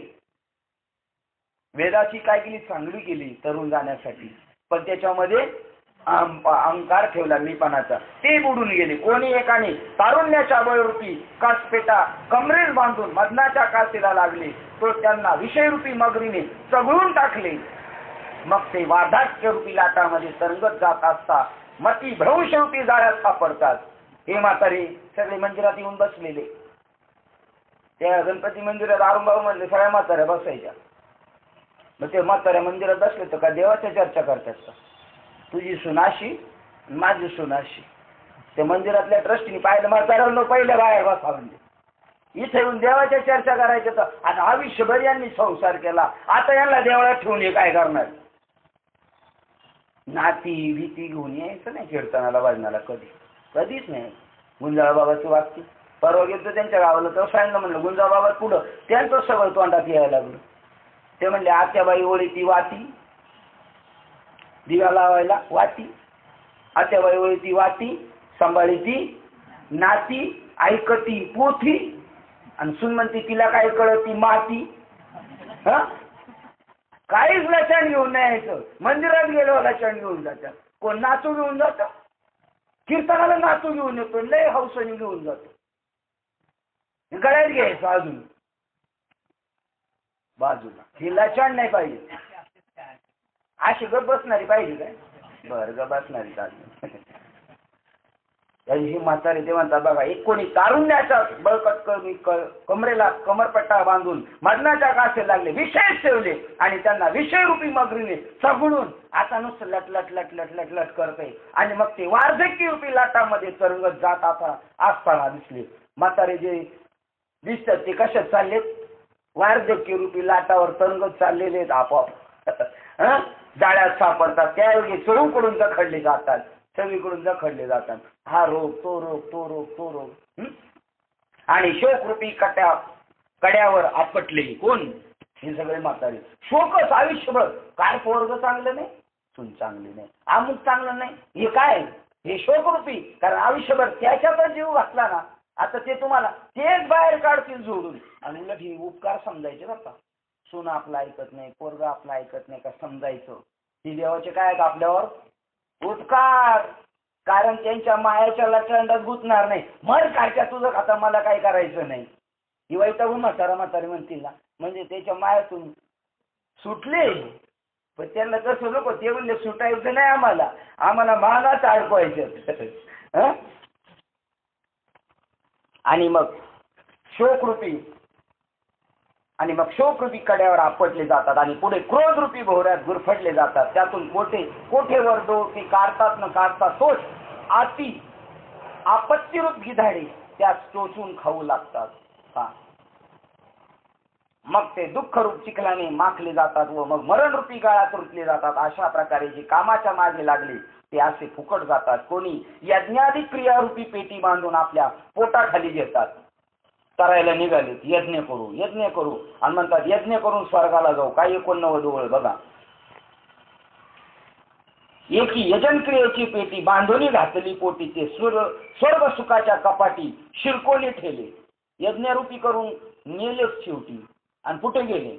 स्वर्गाला गेले. आता तिथं आलिशान भोग भोगतील का? तिथून पुण्य संपलं का लात मारली का परत आपल्यासारखे खाली मृत्यू लोकावर येतील. म्हणजे जन्म मरण संपलं नाही. कोणी यज्ञाधिक क्रियारूपी पेटी बांधून आपल्या पोटाखाली घेतात, ते स्वर्ग सुखरूपी कपारीत अडकून राहतात.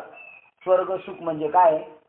कपारीत अडकून राहिलेले असते. आता त्यांना कळलं कपारीत अडकलो म्हणून ते म्हणतात वरून खाली यायचं. कोणी मोक्षरूपी पैल तीरावर लागावे या आशेने कर्मरूपी बलावर विश्वास ठेवतात. आमची कर्म लय नेक, आम्ही काही वाईट करत नाही. तू वाईट एकच करतो, तू स्वतःला ओळखत नाही. बाकी सगळं चांगलं करतो. तू सत्वगुणातली लोक जी आरामपणामध्ये गेले, आम्ही एवढं केलं तेवढं केलं. तू तुझं सोडून दे आणि ईश्वराचं कर्तृत्व स्वीकार. तू ईश्वर एवढं स्वीकार. कोणी मोक्षरूपी पैलतीराला लागावी या आशेने कर्मरूपी बाहुबलावर विश्वास ठेवून परंतु ते विधी निषेधाच्या भोवऱ्यात सापडतात. विधी आणि निषेधाच्या. असं करायचं, असं नाही करायचं, असं नाही करायचं, असं करायचं, हे डोक्यात घ्यायचं. आपल्याला विधी बी नाही बनवायचा आणि आपल्याला कशाचा निषेध बी नाही करायचा. तुका म्हणे विधी निषेधाचे डोही बुडाल्या त्या नाही देव कधी. जे विधी आणि निषेधाच्या भोवऱ्यात बुडाले त्यांना कल्पांती देव भेटणार नाही. कोणी मोक्षरूपी पैलतीराला लागावे ते विधी निषेधाच्या भोवऱ्यात सापडतात. ज्या नदीमध्ये वैराग्य रूप नाव प्रवेश करू शकत नाही. या नदीमध्ये वैराग्य सुद्धा बाजूला. काही फार आपले काय वैराग्य घेऊन बसले, काही नाही, सगळं टाकलं, घरदार टाकून गेले. बाकीचं जर शुकमुनींनी सगळं टाकलं होतं ना, फक्त लंगोटी घालून आलं होतं तरी जनक म्हणत होता संग टाकू नये. कशाचा संग टाक? प्रकृतीचा संग टाक. आत्म्याने जो प्रकृतीचा संग घेतलाय तोच टाकायचा. न करी संग, या प्रकृतीचा संग पहिला माणसाने टाकायचा. आणि हिचा का संग टाकला का हिच्या निमित्ताने घर दार जात पंथ गाव देश हे सहजच बाजूला गेले. पहिला हिचा संग टाकायचा. इंजेक्शन तसंच मारलं पाहिजे. मी ब्रह्म आहे म्हणलं देहाचं मात्र लक्तर निघून जाईल, कधी बाजूला पडणार त्याचं कळणार नाही. ज्या नदीमध्ये वैराग्यरूपी नाव प्रवेश करू शकत नाही आणि जिला विचाराचा टिकावच लागत नाही, तरी पण या माया नदीत योगानेच काहीशी तरुण जाता येईल. पण ते कसे तर फार क्वचितच घडेल. तर या नदीतून तरता नाही यायचं का? येईल ना तरता, क्वचित तरता येईल. तुका म्हणे तुमच्या पायाच्या आधारे उतरे न खरे भव नदी. जर साधूचा बोट पकडलं, त्यांच्या पावलावर पाऊल ठेवून गेला तर तुका म्हणे तुमच्या पायाच्या आधारे उतरे न खरे भव नदी. क्वचितच त्याच्यातून तरुण जाता येईल. या माया नदीत योगानेच काहीशी तरुण जाता येईल, पण असे फार क्वचित घडते. ज्याप्रमाणे जीवाच्या अंगबळाने या मायारूप नदीतून तरुण जाता येते हे म्हणणे कशासारखे आहे म्हणून म्हणावे तर ते म्हणतात जीव दशेवर एखाद्या स्वतःच्या ताकदीवर जर म्हणाल या माया नदीतून तरुण जाईल, नाही तरू शकत. आणि जर तुम्ही म्हणाल तरुण जाईल तर कशाप्रमाणे दृष्टांत देतात. जर पथ्य न करणारा रोग टळेल, औषध घेतो पण पथ्य नाही सांभाळायचं, रोग टळेल का त्याचा? नाही. किंवा साधूला दुर्जनाची बुद्धी कळेल. साधूला कधी दुर्जनाची बुद्धी कळत आणि दुर्जनाला कधी साधूची बुद्धी कळत नाही. किंवा एखादा लोभी पुरुष ऐश्वर्य प्राप्त झाले असता त्याचा त्याग करील. एखाद्याला ऐश्वर्य प्राप्त झालं तो टाकील का? नाही. तसं स्वयंबळावर जीव कधी करू शकत नाही. जर चोराच्या सभेत गर्दी भरेल, कोणाच्या सभेत? चोरांच्या सभेत गर्दी असते का? एकटाच चोर. चोराच्या सभेत गर्दी भरेल अथवा माशाला गळ गिळता येईल तर ही माया नदी तरता येईल. फार अवघड आहे, फार अवघड आहे. पण देव जर हाताशी आला तर मग योग क्षेम त्यांची जाणे जड. आपला योग आणेल आणि आपला क्षेम पण सांभाळ करेल आणि सहज आपल्याला काढून येईल, असा काढून येईल. किंवा एखादा माशाला गळ गिळता येईल किंवा एखादा भित्रा पिशाच्याला हल्ला करून परतून फिरवील. घाबरणार भूताला मारून हकलून लावेल. असं जर घडलं तर जीवाला माया नदी तरता येईल. हरणाचे पाडस जाळे कुरतडील किंवा मुंगी मेरू पर्वत ओलांडील. अर्थात इतक्या गोष्टी घडून येणे शक्य होईल तरच जीवांना आपल्या स्वतःच्या शहाणपणाने माया नदी तरून पलीकडच्या तीरावर जाता येईल असे म्हणता येईल. म्हणजे स्वतःचं शहाणपणा टिकत. म्हणून ह्या अर्जुना, ज्याप्रमाणे विषयासक्त पुरुषाला स्त्री जिंकवत नाही त्याप्रमाणे ही माया नदी जीवाला तरवत नाही. मग माया नदी तरून जाणे शक्यच नाही असे झाले.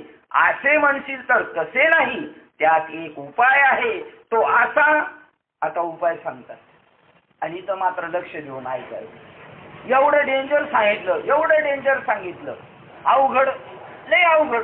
पण आता म्हणतात एक गोष्ट शक्य आहे आणि ती एक गोष्ट कोणती आहे ती आता बाहेर काही नाही ऐकायचं. मग माया नदी तरून जाणे शक्य नाही असे झाले. असे जर म्हणतील तर तसे नाही, त्यात एकच उपाय आहे तो असा. जे मला सर्व भावाने शरण येतील ते एकच या दुस्तर नदीतून सहज तरून जातील. इतकेच नव्हे तर त्यास अलीकडच्या काठावरच माया नदीचे जल पार नाहीसे होईल. कारण परमार्थिक दृष्ट्या ते वस्तुता नसतेच. आता एवढं मायेचा प्रताप सांगितला ना. आता काय सांगितलं? माया आहेच नाही. पण आहे नाही कोणाला? जागा झाला त्याला 25 घोडेस्वार लागले, तलवार घेऊन मागून घोडे बी, आणि हे पळते रानावनात. हे कधी झोपेत. आता याला औषध काय? घोडेस्वार गायब करून टाकायचे. याला औषध काय? याला जाग केलं पाहिजे. उठा जागे भारी आता, मरण करा पंढरीनाथा, जावे तरणी ठेवा माथा, चुकली व्यथा जन्माचा, धन झाला पुत्र जन, बंधू सोयरी पिशून. पावर कधी माया तारून जिंकता येईल? वास्तविक नाहीये कळलं पाहिजे. माया नाहीच आहे. पण कोणाला? ज्याला जो सर्व भावाने देवाला बाजला. सर्व भावाने कसं देवाला बाजता येईल? म्हणजे आपलं अस्तित्व संपलं पाहिजे. देवाला शरण गेले आपलं अस्तित्व संपलं पाहिजे. एका मुलीने एका मुलाच्या नावाने मंगळसूत्र घातलं आणि आता हिच्या आवडी निवडी संपल्या सगळ्या. तिला मेथीची भाजी आवडत नाही पण त्यांना आवडते. करेल का नाही करणार? मेथीची भाजी हिला नाही आवडत पण त्यांना आवडती. करेल का नाही? करेलच. त्यांना आवडते, करणार आहे. हो, काय काय त्याग करावं लागतं सर्व भावाने. हिला पहिले हिचं घर बदलावं लागतं. पहिली म्हणत होती माहेरी लग्नाच्या अगोदर हे माझं घर आहे. आता काय म्हणते? ते माझं घर आहे, हे नाही माझं घर. घर बदलावं लागलं, आडनाव बदलावं लागलं, बापाचं नाव काढावं लागलं, त्या मठ्ठ्याचं नाव टाकायला लागलं. बरं तिचं नाव कल्पना आहे आणि तिच्या नंदचं नाव कल्पना. बदलतील कोणाचं? भावजाईचंच बदलतील. तिचं नाही बदलायची. म्हणजे हिचं नाव बदलायला लागलं, हिच्या बापाचं नाव काढून टाकायला लागलं, हिचं आडनाव काढायला लागलं, हिच्या आवडी निवडी संपल्या. फक्त संबंध त्याच्यासोबत देवाशी संबंध जोडल्यावर आपलं अस्तित्व संपलं पाहिजे. आवड आहे देवाची, तो ऐका प्रकार. आपण संपलो. मीठ गेलं समुद्राला भेटायला, मिठाचं अस्तित्व संपलं. बघा सर्व भावाने जे मला बघतात. काय वाक्य बघा ज्ञानेश्वर महाराज. येथे एकच लीला करले 30 लीला त्याच्यावर लिहिले. 30 नंबरला काय लिहिले बघा. सहज तरुण जाल. कारण ती लीला होईल. आणि भल्या भल्यांना नाही तरता आलं, तू कसं काय तरला? ती लीला आहे बाबा. येथे एकच लीला करले जे सर्व भावे बदले, त्या आईलीच थडी सरले मायागात. जो भगवंताला शरण गेला त्याला माया नदी नाही. म्हणून देव कमरेवर हात ठेवणे. माझा भक्त झाला, कमरे एवढ्या पाण्यात बुडते होय कोणी? नाही बुडायचं. कमरे एवढं पाणी. मग माया नदी कुठपर्यंत त्याला? देवाच्या भक्ताला कमरे एवढंच पाणी, त्याच्यात ते काय बुडायचं नाही, माया नदी आहेच नाही. अर्जुना, याप्रमाणे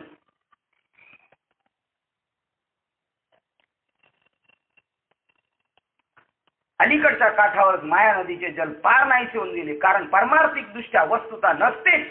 वस्तुता मायाजाळ आहेच नाही, मायाजाळ आहेच नाही, पण नाचलेल्या मायाजाळाने गुंतलेले. हे असो, माया नदी तरुण जाण्याला ज्यांना सद्गुरू हा कोण चांगला नावाडी मिळाला आहे. जीवातलं आपल्याला काय करायचं आहे? आम्ही केलेत ना गुरु. गुरु नाही करायचे आपल्याला, कोण करायचे? सद्गुरू करायचे. सद म्हणजे सत्य. जगामध्ये जे सत्य वस्तू आहे, सद म्हणजे सत्य, पण ते सत्य कसं आहे? गुह्य आहे, कळत नाही. परमात्मा सत्य आहे पण दिसत नाही, तो गुह्य आहे. सद म्हणजे सत्य, गु म्हणजे गुह्य, आणि ते गुह्य आपल्या अंतःकरणात जो रुजवतो त्याचं नाव सद्गुरू. संसारापासून सोडवी साचे सद्गुरू आयचे नाव त्याचे. आणि असा सद्गुरू करायचा आपल्याला, गुरु नाही करायचे. ज्यांनी चांगलं नावाडी मिळाला व ज्यांनी ब्रह्म साक्षात्काराची कास बळकट मानली आहे, ज्यांना आत्मनिवेदन रूपी आज कोणी ताफा हस्तगत झालेला आहे, कोणी या माया नदीतून तरले, जे सर्व भावाने देवाला विकले गेले. सर्व भावाने कसं बदललं जाईल? 18व्या अध्यायातली ओळ आहे बघा. सोहम भावे तैसा मी एका वाचोनी आन आन भिन्न नाही. अरे सोहम बोध भावे, सोहम बोधे तयाचे ठाई लीन हवे. तैसा मी एका वाचून आन आन भिन्न नाही. सोहम बोधे तयाचे ठाई. अनन्य होय, असा अनन्य झाला पाहिजे. जो माझं होय अनन्य म्हणजे आपलं अस्तित्व संपलं, मग त्याला सद्गुरू मिळाला. सद्गुरूने त्याला ब्रह्म साक्षात्काराची कास दिली धरायला बळकट. जसं गंगेला गेल्यावर लोक त्या गंगेत पोहताना तो साखळ दंड धरून येत, आणि लगेच त्याच्या मित्रांनो तो काढ फोटो काढ. आता यांनी नुसता साखळ दंड धरला तरी फोटो काढून आणला इकडे दाखवायला. पाहिले का नाही तुम्ही साखळ दंड धरलेले? हा, आणि यांनी कसला दंड धरलेला आहे? बळकट भक्तीची कास धरलेली आहे, तो दोर धरलेला आहे. ज्यांना आत्म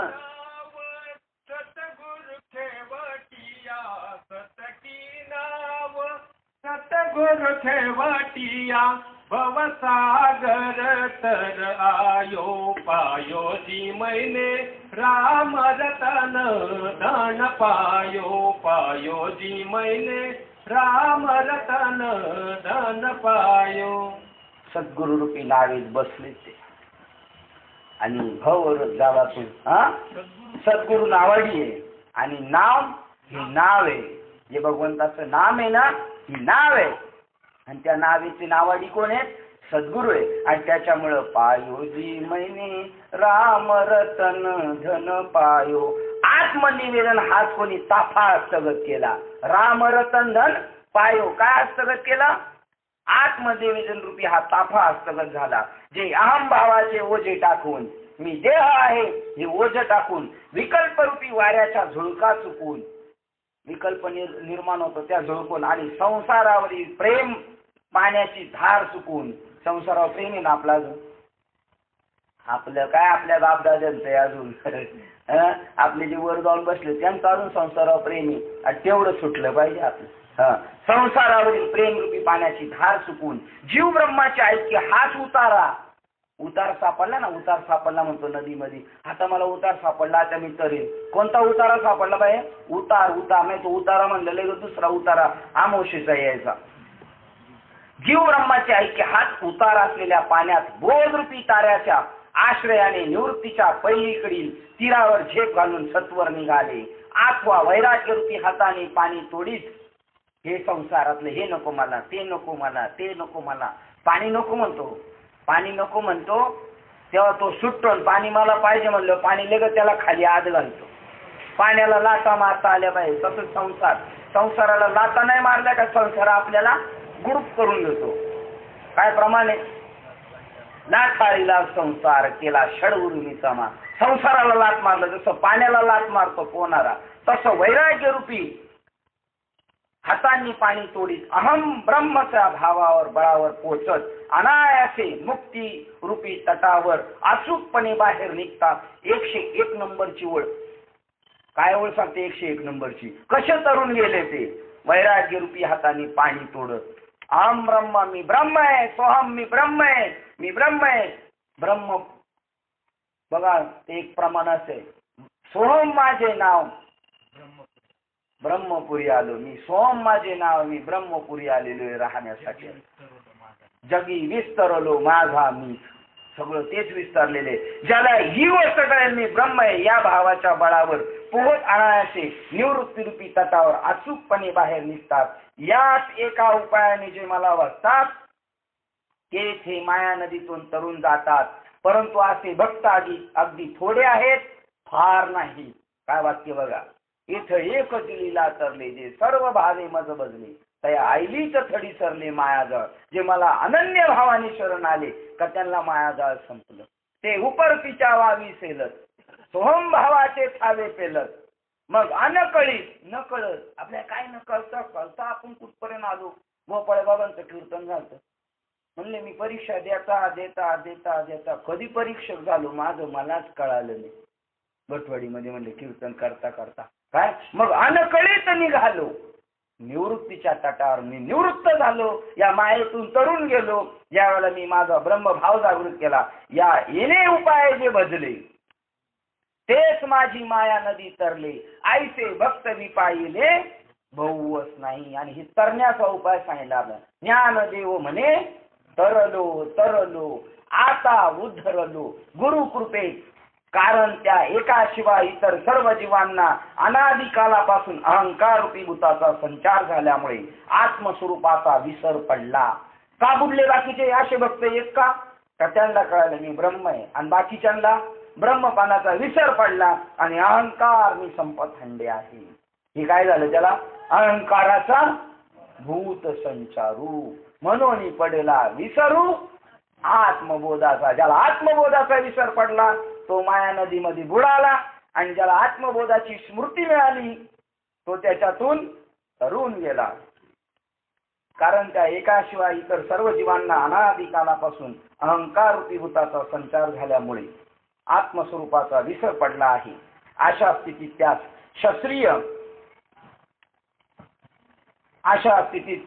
शास्त्रीय यम नियम रूपी वस्त्राचे भान राहत नाही. धर्मग्रंथांनी काय सांगितले, काय वागलं पाहिजे, काय केलं पाहिजे हे भान राहत नाही. अर्थात पुढे असलेल्या अधोगतीची लाज वाटत नाही. इतकेच काय, पण जे वेद करू नये म्हणून सांगतो तेच अवश्य करतात. वेदांनी सांगितलं जे करू नये तेच जीव करतात, आणि त्यामुळे त्यांना पुढच्या अधोगतीची लाज नाही, आणि मग ते तरत नाही. अर्जुना असे पहा की ते या शरीररूपी गावात ज्या म्हणजे फारच कमी झाला. असे पहा की ते शरीररूपी गावात ज्या म्हणजे परमात्म प्राप्ती रूपी कार्य करता आले, तो सर्व कार्यभाग सोडून देऊन कशासाठी आलो आपण या मृत्यू लोकामध्ये? परमात्म प्राप्ती रूपी कार्यासाठी आलेलो आहे आपण. हेच आपलं मुख्य उद्दिष्ट आहे. आणि संसार हा दुय्यम दर्जाचा आपला व्यापार आहे. आता पहा, एखादा माणूस धंदा करतो आणि नंतर तो म्हणतो संध्याकाळी मी 5च्या नंतर मोकळा आहे, तर मग साईड बिझनेस चालू करतो. पण काही दिवसांनी त्याचा साईड बिझनेस इतका फोपावला जातो, तो म्हणतो मला कामावर जायला भेटत नाही. मग तो कामावर जायचा बंद होईल आणि साईड बिझनेस करील का मूळ बिझनेस करील? मूळ बिझनेस करील का साईड बिझनेस करील? मूळ बिझनेस करील, म्हणतात साईड बिझनेस करील. असं साईड बिझनेसच चाललाय सगळ्यांचा. मूळ बिझनेस आहे आपला. परमार्थ आपल्याला प्राप्त करायचा आहे, देव प्राप्त करायचा आहे. पण तो प्राप्त करत असताना लोकांक भीक मागून नाही प्राप्त करायचा. स्वकष्टार्जित कमाईवर देव जोडायचा म्हणून कामधंदा करायचा, आणि ते कामधंदा करून देवा जोडायचा. पण आपण देव जोडायचं दिलं सोडून, दुसराच बिझनेस आपला चाललाय जोरदार. अर्जुना असे पहा की ते शरीररूपी गावात ज्या परमात्मा प्राप्ती रूपी कार्य करता आले, तो सर्व कार्यभाग सोडून देऊन या इंद्रिय समुदाय रूपी गावाच्या राजमार्गावर अहम ममतेची बडबड करण्यात व इतर काम क्रोधाधिक विकाराचा समुदाय गोळा केला आहे. अशा स्थितीत दुःख व शोक यांचे घाव अंगावर किती मारले तरी त्यांना त्याची आठवण सुद्धा राहत नाही. किती मोठे आपण जीवनात मोठ्या घटनेला सामोरे जाऊन आलेले, पण तरी आपले अजून डोळे उघडलेले. हे ज्या घटना घडतात ना, माझा एक मित्र आहे घाटकोपर पोलीस स्टेशनला कामाला, त्याला म्हणलं अरे माळ घाल, खास माझा दोस्त. एका बाकड्यावर बसायचो घाल मा तो म्हणतो माझ्या जीवनात असं एखादा ऍक्सिडेंट झालं पाहिजे.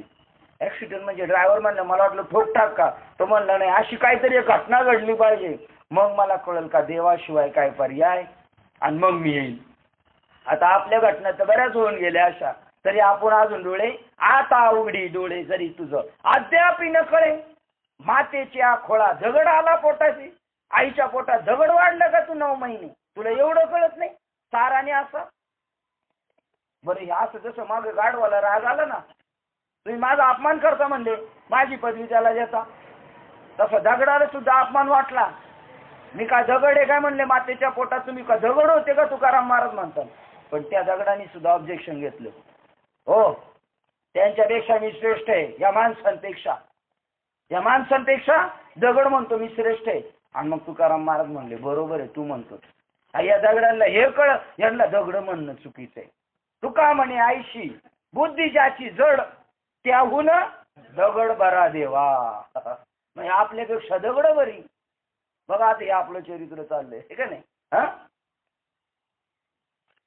अशा स्थितीत दुःख आणि शोक यांचे घाव अंगावर किती मारले तरी त्यांना त्याची आठवण सुद्धा राहत नसते. हे सांगायचे कारण इतकेच की असे ते मायेने ग्रासलेले असतात. किती ग्रासलेले, म्हणून ते मला मुकले. हे असो आता या जगात माझे भजन करणारे असे 4घेच आहेत की ज्यांनी आपले आत्महित वाढते केले. ते असे पहिला अर्थ म्हणावा, दुसरे म्हणावे जिज्ञासू, आणि तिसरा अर्थार्थी, आणि चौथा ज्ञानी होय असे समज. आता याच्यामध्ये 4 परत क्वालिटी टाकली त्यांनी, 4 वर्ग पाडले, अर्थ, अर्थार्थी, जिज्ञासू आणि ज्ञानी. आता बघा पहिल्या वर्गात कोण आहे. अर्थ आहे. अर्थ हा आपले दुःख निवारणासाठी मला बसतो. म्हणजे बाबाच्या भाषेत मला आला ताप, देवा तू माझा बाप, याचा गेला ताप, हा देवाच्या बापाचा बाप. हा अर्थ. हा बी मंदिरात जातोय, हा म्हणतो देवा माझ्या मागचं जाऊ दे संकट, लचण जाऊ दे, 21 नारळ तुला.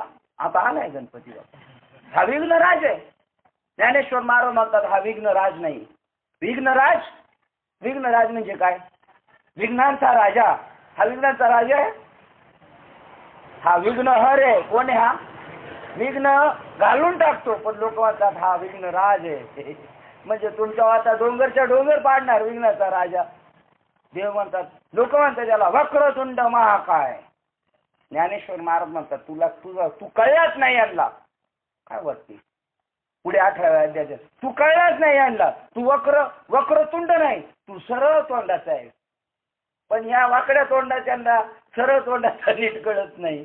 त्यामुळे त्यांनी तुला वाकड्या तोंडाचा, म्हणजे याचं तोंड नीट नाही, हा म्हणतो आरसा धड नाही. काय नीट नाही याचं तोंड नीट नाही, तो म्हणतो आरसा धड नाही. म्हणते वक्रतुंड नाही, तू सरळ आहे, पण तुला वक्रतुंड म्हणतात. अशी दुर्दैवी लोक आहेत या जगामध्ये. आता पहिल्या मंदिरात गेलाय ना, आता हे लाईन लावलेले जेवढे असतात ना, हे त्यांचं चरित्र चालू झाले.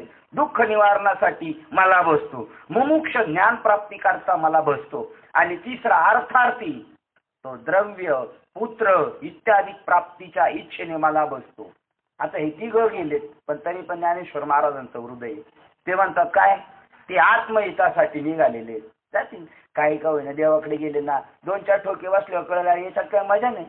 आता पोरग घेतलं, पोरांनी का घराच्या बाहेर काढलं, म्हणजे कोण नाही कोणाचं नाही कुणाचे, हे का अगोदर म्हणतात का, अगोदर नाही. पोरांनी घराच्या बाहेर काढलं का मग नाही कुणाचे कोणी, तुझे नव्हे रे कोणी, एकलाच जाशी प्राण्या माझे म्हणून भरला. म्हणजे पोर सोर घर कुणाचं, दार कुणाचे, कोण कुणाचे, सगळे सोयरे, हे सगळे भरला. म्हणजे ही माया आहे, अशी हे मायाच आपण गुंतलेलो आहे. आणि दुसरा जो अर्थार्थी येतो द्रव्य प्राप्तीसाठी, मुमुक्ष येतो ज्ञान प्राप्तीसाठी. बघू इथं काय चालतं, तिथं काय चालतो. आणि चौथा ज्ञानी भक्त, त्याला जगात खरोखरी काहीच कर्तव्य नसताही मला बसतो, म्हणून तो एक ज्ञानी पुरुष माझा आवडता भक्त होय, हे ध्यानात ठेव. आता हे तिघांना काय केलं, त्यांना चाळण मारली ना, पण त्यांना न कळू देता, नाही तर ते कशाला येतील मग. ते एक आत्महितासाठी निघालेत. पण एक आलाय काहीतरी रोग घालवण्यासाठी, एक आलाय पोरास्वरासाठी, एक ज्ञानासाठी. पण एक माझा ज्ञानी भक्त आहे, त्याला काहीच नको आहे, त्याला फक्त मीच पाहिजे, तो माझ्यासाठीच भजन करतो, म्हणून तो अर्जुना मला आवडतो. कारण त्या ज्ञानाच्या प्रकाशाने त्याचा भेदाभेद भ्रमरूपी अंधार नाहीसा झालेला असतो. ज्ञानामुळे काय झालं? भेद आणि अभेद हा काय आहे? भ्रम आहे, तो नाहीसा झालेला असतो. म्हणून तो एकरूपतेने मद्रूप असतो. तो एकच पाहतो, तो आणि मी एकच आहे असंच होऊन तुम्हाला बसतो. तरीही त्याची निष्काम भक्ती ही तशीच कायम असते. तो माझ्यासारखाच झालेला आहे, तो मीच झालेला आहे, तरी सुद्धा नाही म्हणतो मला भक्तीच करायची, मला आनंदच लुटायचा. आणि हे जे आमचे साधू संत कीर्तन प्रवचन करायचे हे ज्ञानोत्तर भक्ती आहे. ज्ञान झाल्यानंतर त्यांनी भक्ती केली. आपण कीर्तन करायला लागलोय, आपल्या ज्ञानाचा तर तपास नाही, उलट आपण ज्ञानाचा मार्गच खोडून टाकला. रामकृष्ण हरी सोडून दुसरं काहीच नाही. मग ज्ञान नाही का? आणि ज्ञान नाही ती माणसं कीर्तन करायला येतात. आता बघा आता कसं नुसतं सोंग करून, किती दुर्दैव आहे आपलं. दुर्दैव पण आपलं परम भाग्य, पण आपल्या बापदादांचं दुर्दैव. यांनी आपल्या पिढ्याच्या पिढ्या बरबाद करून टाकल्या. कोणी? यांना ज्ञान नाही हे कीर्तन सांगायला येत. यांनी आपल्या पिढ्या, आपले बाबा, आपले चुलते काके, आम्ही बी माय करू, पण त्या मूर्खांच्या मागे लागले, अज्ञानी लोकांच्या मागे लागले आणि पिढ्या बरबाद झाल्या. कुत्री मांजर गाढवं, त्या परंपरा संपल्या नाही. आज आता सृष्टीच्या 84 लक्ष योनीच्या उपक्रमामध्ये गुंतवले ह्या मूर्खांनी. पण यांनी मात्र ह्या भक्तांनी एक रूपतेने मद्रूप असतो, तरी त्याची निष्काम भक्ती अशी कायम असते. परंतु स्फटिक मणी पाण्यात टाकला असता तो इतरांच्या दृष्टीला पाण्याहून वेगळा असा दिसत नाही. तसं ज्ञानी भक्त सगळ्यांसारखाच दिसतो. स्फटिकाला पाण्यात टाकलं तर तो पाण्यासारखाच दिसणार. तशी गोष्ट ज्ञानाची नाही, कारण तो शरीराच्या उपाधीने इतरांच्या दृष्टीने माझ्याहून वेगळा दिसला तरी तसा वेगळा नाही, तर मद्रूपच असतो. त्याचे कौतुक काय सांगावे. तो जरी माझ्यापासून वेगळा दिसला तरी वेगळा नाही, तो मी एकच आहे. वारा गगनात शांत झाल्यावर मग त्याची वारे पण वेगळे उरत नाही. त्याप्रमाणे पहा, त्याप्रमाणे हा जरी मद्रूप झाला तरी पूर्वसंस्काराने त्याचा भक्तपणाचा बाणा जात नाही, तरी पण त्याची भक्ती करायची चालूच आहे. वारा हलवून पाहिला तर तो गगनाहून वेगळा दिसतो. एरवी गगन आणि वारा ज्याप्रमाणे सहजच एकरूप असतो. वारा आणि आकाश एकच आहे, पण हल्ल्यानंतर आता इथं पंख नाही, पण असं काही केलं का हवा आली सारखं वाटतं. मग आलेली असती का? तिथंच असती, पण ती वेगळेपणाने दिसते. नाही तर आकाश आणि वारा एकच आहे. तसा भक्त आणि देव एकच आहे. गगन आणि तो ज्याप्रमाणे सहज एकरूप असतो, त्याप्रमाणे तो ज्ञानी शरीर संबंधी सर्व कर्माचरणाने तो माझा भक्त असा वाटतो. भक्ती करताना दिसतो, पण भक्त वाटतो, तरी पण अंतकरणगत स्वानुभवाच्या योगाने तो मत्स्वरूपच होऊन असतो, म्हणजे माझ्यासारखाच झालेला असतो. आणि आत्मज्ञानाच्या प्रकाशाने मीच त्याचा आत्मा आहे असे तो जाणतो. काय जाणतो? आत्मज्ञानाच्या प्रकाशात तो काय जाणतो? मी कोण आहे, म्हणजे भगवान कृष्ण कोण आहे, त्याचा आत्माच मी, आत्माच कृष्ण आहे. आकर्षती इति नाम कृष्ण, जो आपल्या चित्ताचं आकर्षण करतो त्याचं नाव कृष्ण आहे. तो आत्माच मी आहे असं त्याच्या आतला आत्माच देव आहे असं तो जाणतो. म्हणून मीही संतोषयुक्त होऊन, ज्ञानी हा माझा आत्मा आहे. ज्ञानी काय म्हणतो? माझा आत्मा देव आहे. आणि देव काय म्हणतो? माझा आत्मा भक्त. ज्ञानी भक्त माझा आत्मा आहे असे म्हणतो. जो जीवपणाच्या पलीकडील जी परमात्मा स्वरूपाची खूण ती प्राप्त करून घेऊन व्यवहारात वागतो. कोणती? जीवपणाच्या पलीकडील खूण. जीव ब्रह्म ऐक्य ब्रह्मस्वरूप झाला तो. जीवपणाच्या पलीकडची जी परमात्मा स्वरूपाची खूण ती प्राप्त करून घ्यायची. काकड्यात प्रमाणे का काही? अनंत रूपे अनंत वेशी देखिला मी त्यासी, बाप रखुमा देव रुखुन बाणली कैसी. खूण काय? जीवपणाच्या पलीकडची जी परमात्मा स्वरूपाची खूण ती प्राप्त करून घेऊन व्यवहारात तो वागतो.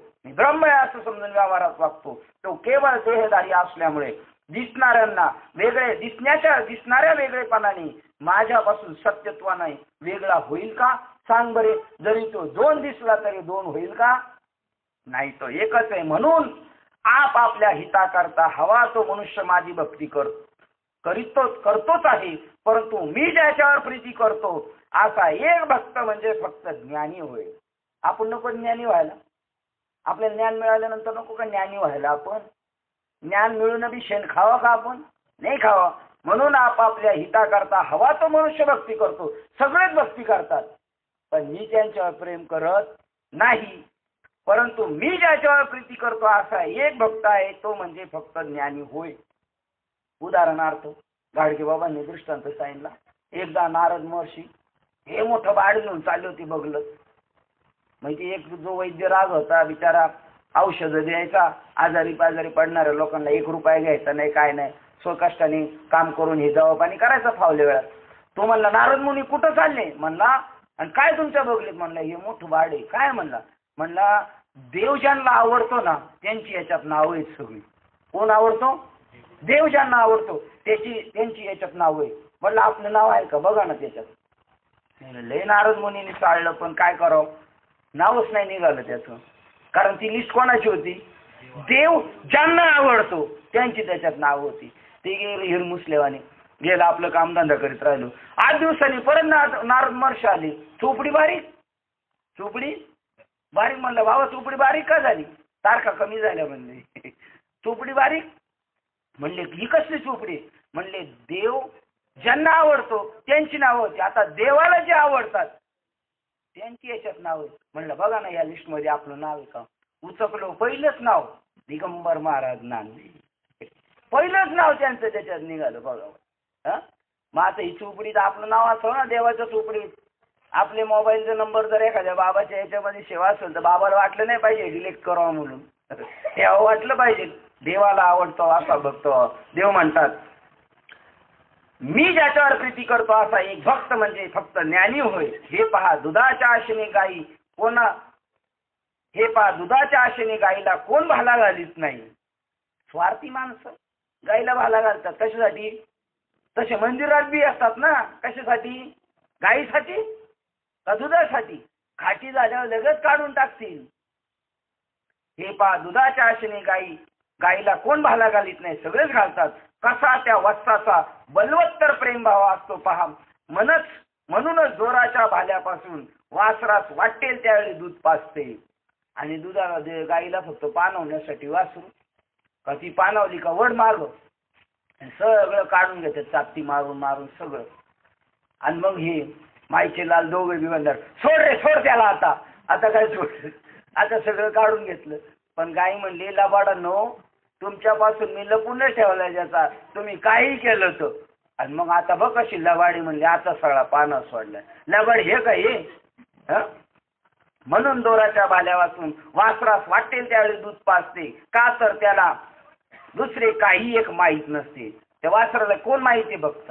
आई सोडून बाकीचं काही माहित नाही. हा दृष्टांत तसा भक्ताला देव सोडून दुसरं काही माहित नाही. त्याचा हिस्सा देव नाही ठेवायचा, त्याचा नाही हिस्सा ठेवायचा तर ठेवील कोणाचा?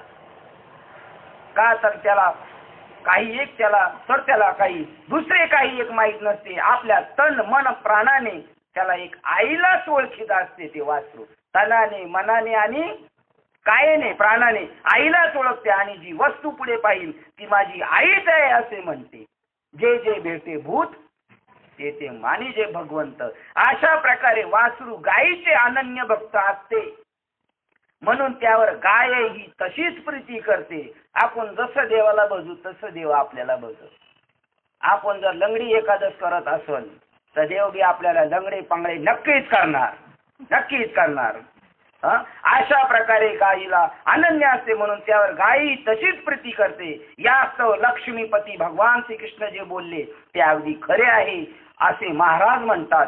हे असो मग भगवान सांगतात ज्ञानाशिवाय जे तुला इतर 3 भक्त सांगितले तेही माझे चांगले आवडते आहेत. आता पांघरून घातले नाही त्यात यांच्या हे चालेल, बाकीचे तर सैरावर आहेत. ते देव तर मानती नाही नास्तिक. मग त्यातल्या त्यात कसे काय माझ्याकडे आलेत ना, कीर्तनाला आले बाबा आमचे मेहुणे कीर्तनाला आले, रोज पेतात पण आज नाही पेले. बरं झालं आले, मेहुणे आले महाराजांचे मेहुणे, बसा. आता नाही काय करणार, कधी नव्हत आले म्हणल्यानंतर. हे असो भगवान म्हणतात ज्ञानाशिवाय जे तुला इतर 3 भक्त सांगितले तेही माझे चांगले. आता घेतलं तपासणी करून. पण जे मला आत्मतत्वाने जाणून मग ते पुन्हा संसाराकडे पाहण्यास विसरले, ज्याप्रमाणे नदी सागराला मिळाल्यावर तिचे माघारी वळणे राहत नाही. नदी सागराला मिळाल्यावर माग पडते देव भक्ताला भेटलं, भक्त देवाला भेटलं, माग यावं, माग येत असेल तर तो भेटला का? माग नाही चाला पाहिजे. आता परत माघारी, काय वाक्य बघा, ते मला आत्मतत्वाने जाणून ते पुन्हा संसाराकडे पाहण्यास विसरले. आपल्याला फक्त मैतीकडे पाहायचं नाही, माग पाहायचं नाही, पुढे जायचं. किती बेकारच होतं. त्याच्याकडे काय माग बघायचं. बघा ना आता ते कालचं मडकं, काल्याचं मडकं देवाऱ्यात, आणि हे मडकं टाक माग, टाक माग, बघू सुद्धा नको कसं फुटलं काय, तारकणी टाकून दे. हे बावळट असंच जगलं, याचा काहीच उपयोग नाही. ते फेकून याला आणि जा पुढे निघून, माग बघू नको. काय वाक्य. संसाराकडे पाहण्यास विसरले. ज्याप्रमाणे नदी सागराला मिळाल्यावर तिचे माघारी वळणे राहत नाही, त्याप्रमाणे ज्याच्या अंतकरण रूपी गुहेमध्ये उगम पावलेली अनुभूती रूपी गंगा. कोणती गंगा? वाचे म्हणता गंगा गंगा. ये नदीत किती वेळा बुचकळून, तरी तुझ्यात काय परिणाम? ज्ञानगंगे नहाले, धावोनी मज एका शरणागताला मला आले. ज्ञानेश्वर महाराज म्हणतात नाहीच आहे, पण कोणत्या? ज्ञानगंगेत नहाले पाहिजे. ती जी गंगा आहे तिला उपमा दिलेली, पण खरी गंगा कोणती? ज्ञानगंगा. त्याप्रमाणे ज्याच्या अंतकरण रूपी गुहेत उगम पावलेली अनुभूती रूपी गंगा माझ्या स्वरूपाला मिळालेली आहे, तोच मी आहे हे शब्दाद्वारा विस्तार करून सांगू काय? एरवी ज्ञानी ज्याला म्हणतात तो केवळ माझा आत्मा होय.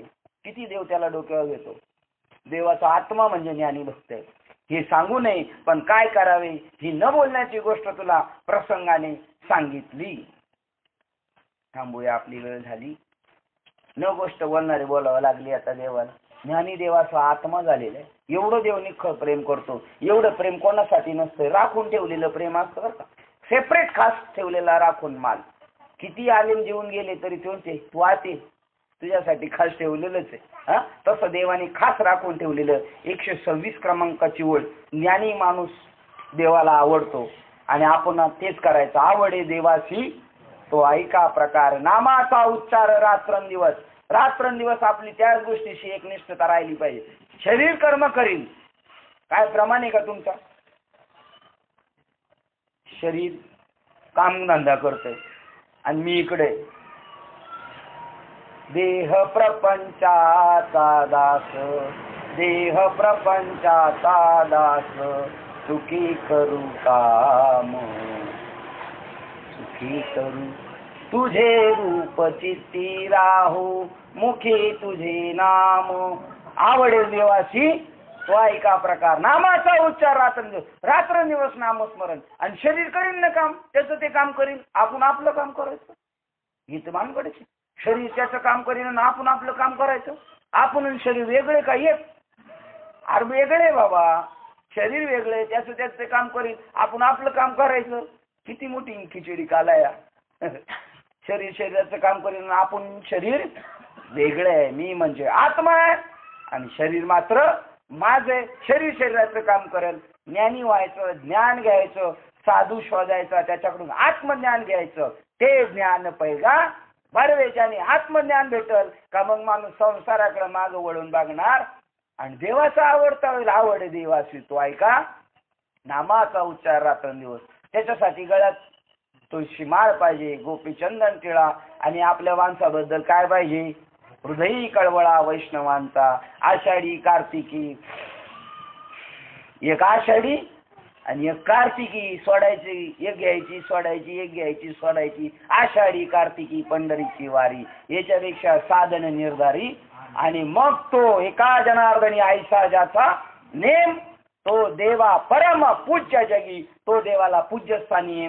या गोष्टीचा ज्ञानेश्वर महाराजांनी इथे 126 नंबरच्या ओळीमध्ये त्याचा उद्बोध केला, त्याच्याबद्दल बोललेले. आपण आपली वेळ झालेली 7व्या अध्यायातल्या 126 क्रमांकाच्या ओळीला थांबूया. झालेली सेवा. फुटकाच विनायाला 2 तारा, विस्तार बहु प्रगटे. हे काय नाही, फुटकाच विनायाला 2 तारा. हा फुटका विना, याच्यात ज्या 2 तारा आहेत त्या तारांकडे लक्ष द्यायचं. आणि त्या तारांवर ज्याची दृष्टी आहे तो म्हणतो विना लागलाय. भले हा नाही लागला तर चालेल, पण हा लागला पाहिजे. झालेली सेवा हृदयस्थ सद्गुरू सच्चिदानंद श्रीपाद बाबा रामदास बाबा अधिष्ठान परमात्मा श्री गणरायाच्या चरणावर आणि तुम्हा सर्वज्ञांच्या चरणावर सेवा समर्पित करून सेवेला आपण इथे पूर्ण विराम देऊया. पुंडलिक वरदे हर विठ्ठल.